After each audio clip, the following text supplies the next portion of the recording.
श्रीमान्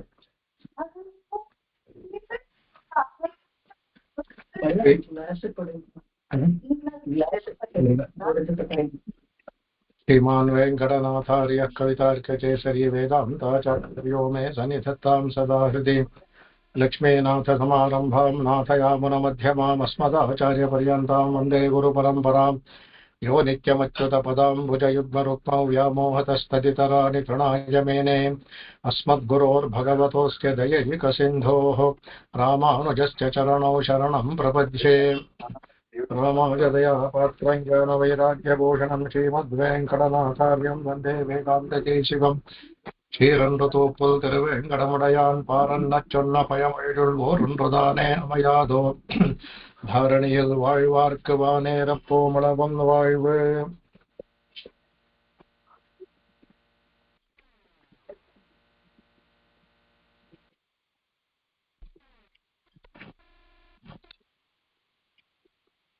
ಏಳು ಶ್ಲೋಕ ಆಗಿತ್ತು. ಎಂಟನೇ ಶ್ಲೋಕ ಆಗಬೇಕು. निकटेषु निशामयामि नित्यं निगमान्तैरधुनापि मृग्यमाणं यमलार्जुन दृष्टबालकेलिं यमुना साक्षिक यौवनं युवानम्.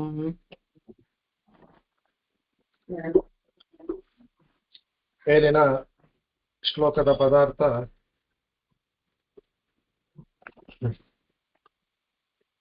ಅಂದ್ರೆ ನಿಗಮಾಂತೈಹಿ ಅಧುನಾಪಿ ಮೃಗ್ಯಮಾಣಂ ಅಂದರೆ ನಿಗಮಾಂತ ಅಂದ್ರೆ ವೇದ, ನಿಗಮಾಂತ ಉಪನಿಷತ್ತುಗಳಿಗೆ, ನಿಗಮ ಅಂದ್ರೆ ವೇದ, ವೇದದ ಅಂತ ಉಪನಿಷತ್ತು, ಉಪನಿಷತ್ತುಗಳಿಂದ ಅಧುನಾಪಿ ಮೃಗ್ಯಮಾಣಂ, ಅಧುನಾಪಿ ಅಂದ್ರೆ ಇವತ್ತಿನವರೆಗೆ ಅಂದ್ರೆ ಇಲ್ಲಿವರೆಗೂ ಮೃಗ್ಯಮಾಣಂ ಅಂದ್ರೆ ಮೃಗ ಅನ್ವೇಷಣೆ ಅಂತ, ಮೃಗ ಅನ್ವೇಷಣೆ ಅನ್ನೋ ಧಾತು ಅಂತ ಇನ್ನೂ ವೇದಗಳು ಅನ್ವೇಷಣೆ ಮಾಡ್ತಾ ಇದ್ದಂತೆ. ಮೃಗ್ಯಮಾಣಂ ಇನ್ನೂ ಅನ್ವೇಷಿಸಲ್ಪಡ್ತಾ ಇದಂತ ಭಗವಂತ. ಅವನು ಯಾರು? ಅವನನ್ನ ಯಮಲಾರ್ಜುನ ದೃಷ್ಟ ಬಾಲ ಕೇಳಿ. ಯಮಲಾರ್ಜುನರು ವೃಕ್ಷವಾಗಿರ್ತಾರೆ. ಅವರು ವೃಕ್ಷವಾಗಿದ್ರು ಸಹ ಅವರಿಗೆ ಅವ್ರ ಧರ್ಮಭೂತ ಜ್ಞಾನ ಇದಿರೋದಿಲ್ಲ, ಅವರಿಗೆ ಪೂರ್ವ ಸ್ಮರಣೆ ಎಲ್ಲ ಇರುತ್ತೆ. ದೇಹ ಮಾತ್ರ ಅವರಿಗೆ ಸ್ಥಾವರ ದೇಹವೇತವರ ಅವ್ರಿಗೆಲ್ಲೂ ಇರುತ್ತೆ. ಅವರಿಂದ ದೃಷ್ಟ ಬಾಲ ಕೇಳಿ, ಅವರು ಯಾವಾಗ್ಲೂ ಕೃಷ್ಣನ ಬಾಲ ಕೇಳಿ ಅವನ ಬಾಲಚೇಷ್ಟತೆಗಳನ್ನ ನೋಡ್ತಾನೇ ಇದ್ದಾರೆ. ಯಮನ ದೃಷ್ಟ ಬಾಲ ಕೇಳಿ. ಆಮೇಲೆ ಯಮುನಾ ಸಾಕ್ಷಿಕ ಯೌವನಂ ಯುವಾನಂ, ಅವನು ಬಾಲಕನಾಗಿ ಯುವಕನಾದ್ಮೇಲೆ ಯಮುನೆ ಸಾಕ್ಷಿ ಅಂತೆ. ಯಮುನಾ ಸಾಕ್ಷಿಗ ಇವನು ಯುವಕನಾಗಿ ಮಾಡಿದಂತ ಕೆಲಸಗಳಿಗೆ ಯಮುನೆ ಸಾಕ್ಷಿಯಾಗಿದ್ದಾಳೆ. ಅದಕ್ಕೆ ಬಾಲಕ ಇವನು ಮಾಡಿದಂತ ಚೇಷ್ಟೆಗಳಿಗೆ ಯಮಲಾರ್ಜುನರು ಇದಾಗಿದ್ದಾರೆ, ಇಲ್ಲಿ ಸಾಕ್ಷಿಯಾಗಿದ್ದಾರೆ. ಅವನು ಯೌವನದಲ್ಲಿ ಯುವಕನಾದಾಗ ಮಾಡಿದಂತ ಕೆಲಸಕ್ಕೆ ಯಮುನೆ ಇಲ್ಲಿ ಅವಳು ಸಾಕ್ಷಿಯಾಗಿದ್ದಾಳೆ ಅಂತ. ಅಂತಹವನ್ನ ನಿತ್ಯಂ ಹೇಳ್ತಾರೆ. ನಿಕಟೇಶು ನಿತ್ಯಂ ನಿಶಾಮಯಾಮಿ. ನಿಕಟೇಶು ಅಂದ್ರೆ ಹತ್ರ, ಬಹಳ ಸಮೀಪ. ನಿತ್ಯಂ ಅಂದ್ರೆ ಪ್ರತಿದಿನ ನಾನು ನಿಶಾಮಯಾಮಿ, ನಾನು ಕಾಣ್ತಾ ಇದ್ದೀನಿ ಅಂತ ಹೇಳ್ತಾರೆ. ಅದಕ್ಕೆ ನೋಡ್ತೀನಿ ಅಂತ ಹೇಳ್ತಾರೆ. ಅಂದ್ರೆ ಇದರಲ್ಲಿ ಅವರಿಗೆ ಸಾಕ್ಷಾತ್ಕಾರ ಆಯ್ತು ಅಂತ ನೇರವಾಗಿ ಹೇಳ್ಕೊಂಡಿದ್ದಾರೆ. ಅವ್ರನ್ನ ನಿತ್ಯವೂ ನಾ ಭಗವಂತನ ನೋಡ್ತಾ ಇದ್ದೇನೆ ಕೃಷ್ಣನ ಅನ್ಬಿಟ್ಟು ಅಂತ ನಿಶಾಮಯಾಮಿ ಅಂತ ಹೇಳ್ತಾರೆ. ಇದು ಶ್ರುತಿಗಳ ಹುಡುಕ್ತಾ ಇದ್ದಾಗ್ತಿಲ್ಲ ಹೇಗೆ ಅನ್ನೋದು ವ್ಯಾಖ್ಯಾನದಲ್ಲಿ ನೋಡೋಣ. ಇದು ಮೇಲಿನ ಅರ್ಥ. ಇದು ಇನ್ನು ವ್ಯಾಖ್ಯಾನಕ್ಕೆ ಹೋಯ್ತು ಅಂದ್ರೆ ಇದರಲ್ಲಿ ನಾವು ಇದನ್ನು ನೋಡ್ಬೇಕು. ಮೇಲಿನ ಅರ್ಥ ಅಂದ್ರೆ ಶ್ರುತಿನಲ್ಲಿ ಬರುತ್ತೆ. ಅದಕ್ಕೆ ಯಥೋ ವಾಚೋ ನಿವರ್ತಂತೆ ಅಪ್ರಾಪ್ಯ ಮನಸಾ ಸಹ ಅನ್ಬಿಟ್ಟು ಅಂತ. ಆಮೇಲೆ ಭಗವಂತನ ಹೋಗ್ತಾ ಇದ್ದಂತೆ ಹುಡುಕಿ ಅವನನ್ನ ನೋಡಿ ಯಥೋ ವಾಚೋ ಅವನ್ನ ವರ್ಣನೆ ಮಾಡಕ್ ಸಾಧ್ಯ ಅಲ್ವಂತೆ. ಮನಸ್ಸಿನಲ್ಲಿ ಊಹಿಸ್ಕೋಬೋದ ಅಂದ್ರೆ ಊಹಿಸ್ಕೊಳಕ್ಕೂ ಸಾಧ್ಯವಿಲ್ಲ ಅಂತ ಭಗವಂತನ ಇನ್ನೂ ಹಿಂಬಾಲಿಸ್ಕೊಂಡು ಹೋಗ್ತಾನೆ ಇದೆ ವೇದ. ಅಂತಹ ಭಗವಂತನ ಇಲ್ಲಿ ಅದು ಪ್ರಕೃತಿ ರೂಪವಾದ ಭಗವಂತ ಅವನ್ನ ಇಲ್ಲಿ ವಿಕೃತಿಯಾದ ಗೋಪಾಲನಾಗಿ ಇಲ್ಲಿ ಎಲ್ಲರೂ ಬೃಂದಾವನದಲ್ಲಿ ನೋಡ್ತಾ ಇದ್ದಾರೆ. ಅದರಲ್ಲಿ ಭೂಮಿಯಲ್ಲಿ ರಜಾ ಭೂಮಿನಲ್ಲಿ ಅವರೆಲ್ಲರೂ ನೋಡ್ತಾ ಇದ್ದಾರೆ. ಅದಕ್ಕೆ ಇವನು ಸಾಕ್ಷಿಗ ಇದ್ದಾರೆ. ಯಾಕೆಂದ್ರೆ ಇಲ್ಲಿ ಭಗವಂತನ ಮುಂದಿನ ಶ್ಲೋಕದಲ್ಲಿ ಬರುತ್ತೆ ಅನಿವೇಶ ನಿಷೇಮಣೀಯ ಮಕ್ಷ್ಣೋಹ ಅನ್ಬಿಟ್ಟು ಅಂತ. ಒಂದು ಸೆಕೆಂಡ್ ಕಣ್ಣು ಮುಚ್ಚಿದ್ರು ಸಹ ಯಾವ್ದೋ ಲೀಲೆ ಹೊಟ್ಟೋಗ್ಬಿಡುತ್ತಂತೆ. ಅದಕ್ಕೆ ಅದಕ್ಕೆ ಕಣ್ಣು ಯಾವಾಗಲೂ ತೆಗೆದೇ ಇರಬೇಕು. ಅದು ಯಾರಿಗೆ ತೆಗೆದಿರೋ ಸಾಧ್ಯ ಯಾವಾಗ್ಲೂ? ಅವರು ಯಮಳಾರ್ಜುನರು, ಅಲ್ಲಿ ಯಮಳಾರ್ಜುನ ಅವ್ರು ಇರ್ತಲ್ಲ, ಅವರಿಗೆ ಭಗವಂತನ ಲೀಲೆಯನ್ನ ಇಕ್ಕದೆ ಎಲ್ಲಾ ಕಾಲದಲ್ಲೂ ನೋಡ್ತಾ ಇರ್ತಂತೆ. ದೊಡ್ಡ ವೃಕ್ಷವಾದ್ರಿಂದ ಮನೆಯಲ್ಲಿ ಮಾಡೋದಾಗ್ಲಿ ಹೊರಗಡೆ ಮಾಡೋದಾಗ್ಲಿ ಎಲ್ಲವೂ ಅವ್ರಿಗೆ ಕಾಣುತ್ತೆ ಅವರಿಗೆ. ಹಾಗಾಗಿ ಅವರು ಬಾಲಲೀಲೆಯನ್ನ ಅವ್ರು ನೋಡಿದ್ರು. ಬಾಲಲೀಲೆ ಮುಗಿಯೋಷ್ಟೊತ್ತಿಗೆ ಅವ್ರಿಗೆ ಮೋಕ್ಷ ಆಯ್ತು, ಅವ್ರು ಹೊರಟೋಗ್ಬಿಟ್ರು. ಯೌವನವನ್ನು ಅವ್ರು ನೋಡ್ಲಿಲ್ಲ. ಅದಕ್ಕೆ ದೃಷ್ಟ ಬಾಲ ಕೇಳಿಮ್ ಅಂತ, ಅವನ ಬಾಲಕನಾಗಿದ್ದಾಗಿರುವ ಮಾಡುವ ಚೇಷ್ಟೆಗಳನ್ನೆಲ್ಲ ಅವ್ರು ನೋಡಿದ್ರು. ಅದರಿಂದ ಅವರಿಗೆ ಭಗವಂತನ ದೃಷ್ಟಿ ಇವ್ರ ಮೇಲೆ ಬಿದ್ದ ತಕ್ಷಣ ಅವ್ರ ಮೋಕ್ಷ ಆಗ್ಬೇಕು. ಇವರು ಅವನ್ನ ಯವಯಕ್ಕದೆ ನೋಡ್ತಾ ಇದ್ದಾರೆ. ಅದರಿಂದ ಏನಾಯ್ತು, ಅವ್ರು ಮಾಡಿದ ಎಲ್ಲಾ ಪಾಪಗಳು ಕಳೆದೋಯ್ತು ಭಗವಂತನ. ಅದಕ್ಕೆ ಈಕ್ಷತ್ಯಧಿಕರಣ ಅಂತ ಬರುತ್ತೆ ಬ್ರಹ್ಮಸೂತ್ರದಲ್ಲಿ, 1ನೇ ಪಾದ 3ನೇ ಅಧ್ಯಾಯದಲ್ಲಿ, 3ನೇ ಪಾದದಲ್ಲಿ 1ನೇ ಅಧ್ಯಾಯ 3ನೇ ಪಾದದಲ್ಲಿ ಬರುವಂತಹದ್ದು ಈಕ್ಷತ್ಯಧಿಕರಣ ಅನ್ಬಿಟ್ಟು ಅಂತ. ಅದೇ ಪ್ರಶ್ನೋಪನಿಷತ್ತಲ್ಲಿ ಬರುವಂತ ಪ್ರಣವ ಉಪಾಸನೆ ನೋಡ್ಬೇಕಾದಲ್ಲಿ ಯಾರನ್ನ ನೋಡ್ತಾರೆ ಈಕ್ಷತಿ ಅನ್ನುವಾಗ ಅದರಲ್ಲಿ ಯಾಕಂದ್ರೆ ಹಿಂದೆ 3 ಉಪಾಸನೆ ಬರುತ್ತೆ. ಏಕಮಾತ್ರ ಉಪಾಸನೆ, ದ್ವಿಮಾತ್ರ, ತ್ರಿಮಾತ್ರ ಅಂತ ಪ್ರಣವದ್ದು. ಅದಕ್ಕೆ ಮೊದಲು 2ರಲ್ಲಿ ಜೀವಾತ್ಮನ ಅಂತ ಹೇಳಿದೆ. ಅದಕ್ಕೆ ಪೂರ್ವ ಪಕ್ಷ 3 ಸಹ ಜೀವಾತ್ಮನೇ, ಅದು ಸಹ 2 ಆದ್ಮೇಲೆ ಇದು ಸಹ ಜೀವಾತ್ಮನೇ ಅಂತ ಅನ್ನುವಾಗ ಅದರಲ್ಲಿ ಬರುವಂತ ಲಿಂಗಗಳು ಅದ್ರಲ್ಲಿ ಬರ್ಬೇಕಾದಂದ್ರೆ ಹೇಗೆ ಒಂದು ಹಾವು, ತುಂಬಾ ಚೆನ್ನಾಗಿದೆ ಅದು. ಹಾವು ಹೇಗೆ ಅದು ಪಾದೋರಗ ಅಂತ, ಪಾದವೇ ಅದಕ್ಕೆ ಊರಗ, ಅದಕ್ಕೆ ದೇಹವೇ ಅದು ಅದೇ ಅದಕ್ಕೆ ದೇಹದಲ್ಲಿ ತೆಳ್ಕೊಂಡು ಹೋಗೋದ್ರಿಂದ ತನ್ನ ಪರೆಯನ್ನ ಕಳಚ್ಕೊಳುತ್ತಲ್ಲ, ಆ ತರ ಇವನು ಆ ಭಗವಂತ ನೋಡ್ತಾ ಇದ್ರೆ ಅವನ ಪಾಪದ ಪರೆ ಕಳಚಿ ಹೋಗ್ಬಿಡುತ್ತಂತೆ, ಹೋಗ್ತಾನೆ ಅಂತ ಅದ್ರಲ್ಲಿ ಬರ್ತದೆ. ಅದೆಲ್ಲವೇ ಜೀವಾತ್ಮನ ಹೊಂದಿಲ್ಲ ಅಂತ ಈಕ್ಷತೆಕರಣದಲ್ಲಿ ಈಕ್ಷತೆ ಭಗವಂತನ್ನೇ ನೋಡೋದು ಅಂದ್ಬಿಟ್ಟು ಅಂತದಲ್ಲಿ ಸಿದ್ಧಾಂತದಲ್ಲಿ ಮಾಡ್ತಾರೆ. ಹಾಗೆ ಇಲ್ಲಿ ಇವರು ಭಗವಂತನ್ನೇ ನೋಡ್ತಾ ಇದ್ರು. ಹಾಗಾಗಿ ಅವರು ಆ ಪಾದೋರಗ ತರ ಇವರ ಪಾಪದ ಪೊರೆಯೆಲ್ಲ ಕಳಚೋಯ್ತು. ಇವ್ರಿಗೆ ನಳಕೂಬರ, ಮಣಿಗಿರಿವ ಇದೆಲ್ಲ ಯಮಳ ಅಂದ್ರೆ ಟ್ವಿನ್ಸ್ ಅನ್ಬಿಟ್ಟು ಅಂತ. ಅಲ್ಲಿ ಅರ್ಜುನ ಅಂದ್ರೆ ಅರ್ಜುನ ವೃಕ್ಷ, 2 ವೃಕ್ಷ ಅದು, ಒಂದು ನಳಕೂಬರ, ಇನ್ನೊಂದು ಮಣಿಗಿರಿವ. ಅವರ ಭಗವಂತನ ನೋಡ್ತಾ ನೋಡ್ತಾ ಅವರ ಪಾಪದ ಪೊರೆಯೆಲ್ಲ ಕಳಚೋಯ್ತು. ಇಲ್ಲಿ ಭಗವಂತ ಅವರಿಗೆ ಅದೇ ದೇಹವನ್ನು ಕೊಟ್ಟ. ಅದರ ಆತ್ಯಂತಿಕ ಮೋಕ್ಷವಲ್ಲ, ಆ ಸ್ಥಾವರ ಜನ್ಮದಿಂದ ಮೋಕ್ಷವನ್ನು ಕೊಟ್ಟ. ಪ್ರಾಯಶಃ ಅವರು ಆಮೇಲೆ ಕೇಳ್ಕೊಂಡ್ರೆ ಆತ್ಯಂತಿಕ ಮೋಕ್ಷವು ಅವ್ರಿಗೆ. ಈಗ ಅವ್ರಿಗೆ ಮೋಕ್ಷ ಸ್ಥಾವರ ದೇಹದಿಂದ ಮೋಕ್ಷ ಅವ್ರಿಗೆ.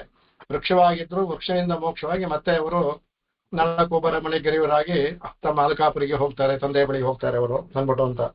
ಹಾಗೆ ಇದು ಇಲ್ಲಿ ಅದನ್ನ ಹೇಳ್ತಾರೆ. ಅದಕ್ಕೆ ಅದರಲ್ಲಿ ಶ್ರುತಿನಲ್ಲೂ ಕಠೋಪನಿಷತ್ತಲ್ಲೂ ಬರುತ್ತೆ, ಮುಂಡಕೋದಲ್ಲೂ ಬರುತ್ತೆ. ಅದು ಅವನು ಭಗವಂತನಂದ್ರೆ ನಾಯಮಾತ್ಮ ನ ಪ್ರವಚನೇನ ಲಭ್ಯ ನ ಮೇಧಯಾನ ಬಹುಧಾ ಶ್ರುತೇನ ಯಮೇ ವೈಷ ವೃಣುತೆ ತೇನ ಲಭ್ಯ ಅಂತ ಮಂತ್ರ ಬರುತ್ತೆ. ಅದಕ್ಕೆ ಅವನು ಭಗವಂತನ ಅಯಮಾತ್ಮ ಪ್ರವಚನೇನ ನ ಲಭ್ಯ. ಒಂದು ಪ್ರವಚನ ಅಂದ್ರೆ ಒಂದು ಕೇಳೋದಿಲ್ಲೋ, ಹೇಳೋದ್ರಿಂದಲೋ, ಮಾಡೋದ್ರಿಂದಲೋ ಇಲ್ಲ, ನನ್ನ ಮೇಧಾಶಕ್ತಿ ಇದೆ, ಎಲ್ಲವನ್ನು ಓದಿ ತಿಳ್ಕೊಂಡ್ಬಿಡ್ತೀನಿ, ಶ್ರುತಿಯನ್ನೆಲ್ಲ ತಿಳ್ಕೊಂಡ್ಬಿಡ್ತೀನಿ ಅಂದ್ರೆ ಅದರಲ್ಲೂ ಆಗಲ್ಲ. ಬಹುಧಾ ಶ್ರುತೇನ, ಅನೇಕ ಕಾಲಕ್ಷೇಪಗಳನ್ನು ಕೇಳ್ತೀನಿ, ದೊಡ್ಡ ದೊಡ್ಡ ಹಿರಿಯರು ಮಾಡಿದಂತ ಅದರಿಂದ ತಿಳ್ಕೊಳ್ತೀನಿ ಭಗವಂತ, ಇದರಲ್ಲೂ ಆಗಲ್ಲ. ಏ ವೈಷ ವೃಣತೆ ಏಷ ಎಂ ವೃಣತೆ, ಯಾರನ್ನ ಅವನು ಆರಿಸ್ಕೋತಾನೋ ಅವನಿಗೆ ತೇನ ಲಭ್ಯ, ಅವನು ಮಾತ್ರ ಭಗವಂತ ಸಿಗ್ತಾನೆ ಅಂದ್ಬಿಟ್ಟು ಅಂತ. ಅದೇ ತರ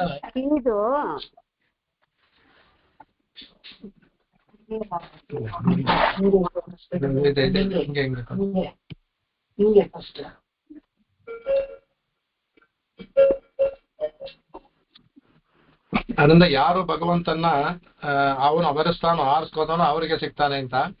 ಅದೇ ತರ ಇವರಿಗೆ ಭಗವಂತ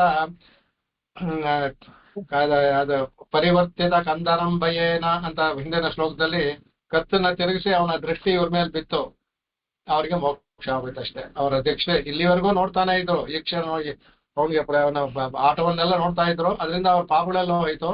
ಆದ್ರೆ ಭಗವಂತನ ಈ ಕ್ಷಣ ಬಿದ್ದಿದ್ದು ಅವರ ತಾಯಿ ಯಾವಾಗ ಉಲೂಕದಲ್ಲಿ ಕಟ್ಟಿ ಹಾಕಿದ್ರು ಆವಾಗ ಕಂದರಂ ಪರಿವರ್ತಿತ, ತನ್ನ ಕತ್ತನ್ನ ತಿರುಗಿಸಿದಾಗ ಯಮಳಾರ್ಜುನ ನೋಡ್ತಾನೆ, ನಾರದರ ಅವರು ಕೊಟ್ಟಂತ ಅವರ ಶಾಪ ಮತ್ತು ಅದಕ್ಕೂ ಶಾಪಕ್ಕೆ ಕೊಟ್ಟಂತಹ ಅವನಿಗೆ ಪರಿಹಾರ ಎಲ್ಲವನ್ನು ಬಂದು ನಾರದನ ಮಾತನ್ನ ಸರಿ ಮಾಡೋದಕ್ಕೋಸ್ಕರ ಅವರ ದೃಷ್ಟಿ ಬಿಡುತ್ತೆ. ಭಗವಂತನ ದೃಷ್ಟಿ ಬಿದ್ದ ತಕ್ಷಣ ತಾನು ಕಟ್ಟಲ್ಪಟ್ಟಿದ್ದಾನೆ, ಅವನ ದೃಷ್ಟಿ ಬಿದ್ದ ತಕ್ಷಣ ಅವರ ಕಟ್ಟು ಬಿಚ್ಚೋಗ್ಬಿಡುತ್ತೆ.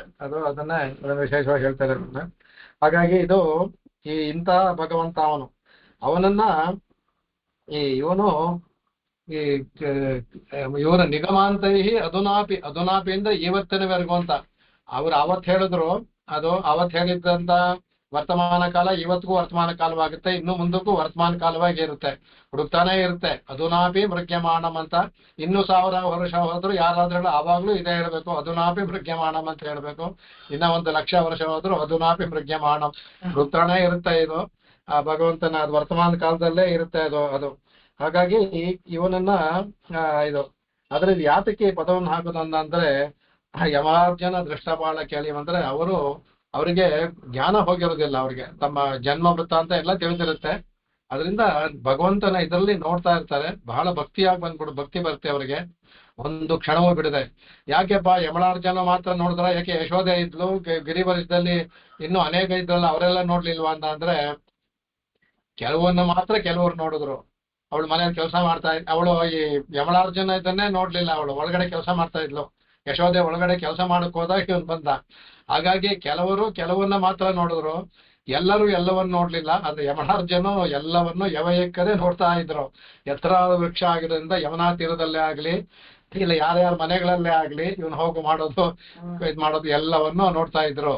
ಅದರಿಂದ ಕೆಲವರಿಗೆ ಕೆಲವು ಮಾತ್ರ ಲಭ್ಯ. ಈಗ ಯಾವಾಗಲೂ ಅವನ ಜೊತೆ ಇರ್ತಾನೆ, ಅಂದವರಜ ಸ್ತ್ರೀಯರೆಲ್ಲ ಇರ್ತಾರಂದ್ರೆ ಅವರು ಎಲ್ಲ ಕಾಲದಲ್ಲೂ ಇರೋದಿಲ್ಲ, ಯಾವಾಗಲೂ ಕೆಲವು ಕಾಲದಲ್ಲಿ ಇರ್ತಾರೆ. ಆ ಸಮಯದಲ್ಲಿ ಅವನ ಚೇಷ್ಟೆ ಮಾಡ್ತಾರೆ. ಸರ್ವ ಕಾಲಕ್ಕೂ ಯಾರು ನೋಡೋದೇ ಇಲ್ಲ. ಹಾಗಾಗಿ ಯಮಳಾರ್ಜುನನು ಮಾತ್ರ ಎಲ್ಲಾ ಕಾಲದಲ್ಲೂ ಕಣ್ಣು ಬಿಟ್ಟು ಅವರು ಅಂದರೆ ಎಲ್ಲ ಯವಯಕ್ಕದೆ ಭಗವಂತನ ಕ್ರೀಡೆಯನ್ನ ನೋಡ್ತಾ ಇದ್ರು. ಭಗವಂತನ ಕ್ರೀಡೆನೇ ಅವನು ಆಡುವ ಕ್ರೀಡೆಗಳೇ ನಮ್ಮನ್ನ ಸೆಳೆಯೋದಕ್ಕಾಗಿ, ಭಗವಂತ ನಮ್ಮನ್ನ ಸೆಳೆಯೋದು ಅಂದ್ರೆ ಈ ಲೌಕಿಕವಾದ ಸೆಳೆತಕ್ಕಲ್ಲ ಅದು. ಅದರಲ್ಲಿ ಪಾರಮಾರ್ಥಿಕವಾಗಿ ಆ ಭಗವಂತನ ಆಟಗಳಲ್ಲಿ ಬಂದು ಆಗ ಭಕ್ತಿ ಬರುತ್ತೆ. ಆ ಭಕ್ತಿ ಬಂದಾಗ ಆಗ ಭಕ್ತಿಯೇ ಪ್ರಪತ್ತಿಯಾಗಿ ಮಾರುತ್ತೆ. ಆಗ ಅವನ ಮೋಕ್ಷೋಪಾಯಿಗೆ ದಾರಿ ಆಗುತ್ತೆ. ಅದು ಮುಂದಿನ ಶ್ಲೋಕಗಳೆಲ್ಲ ಅದು ಇನ್ನೂ ವಿಸ್ತಾರವಾಗಿ ಮುಂದಕ್ಕೆ ಹೋಗುತ್ತೆ. ಅದಕ್ಕೆ ಆಗ ಅದರಾಗಿ ಇವನಿಗೆ ಅವನು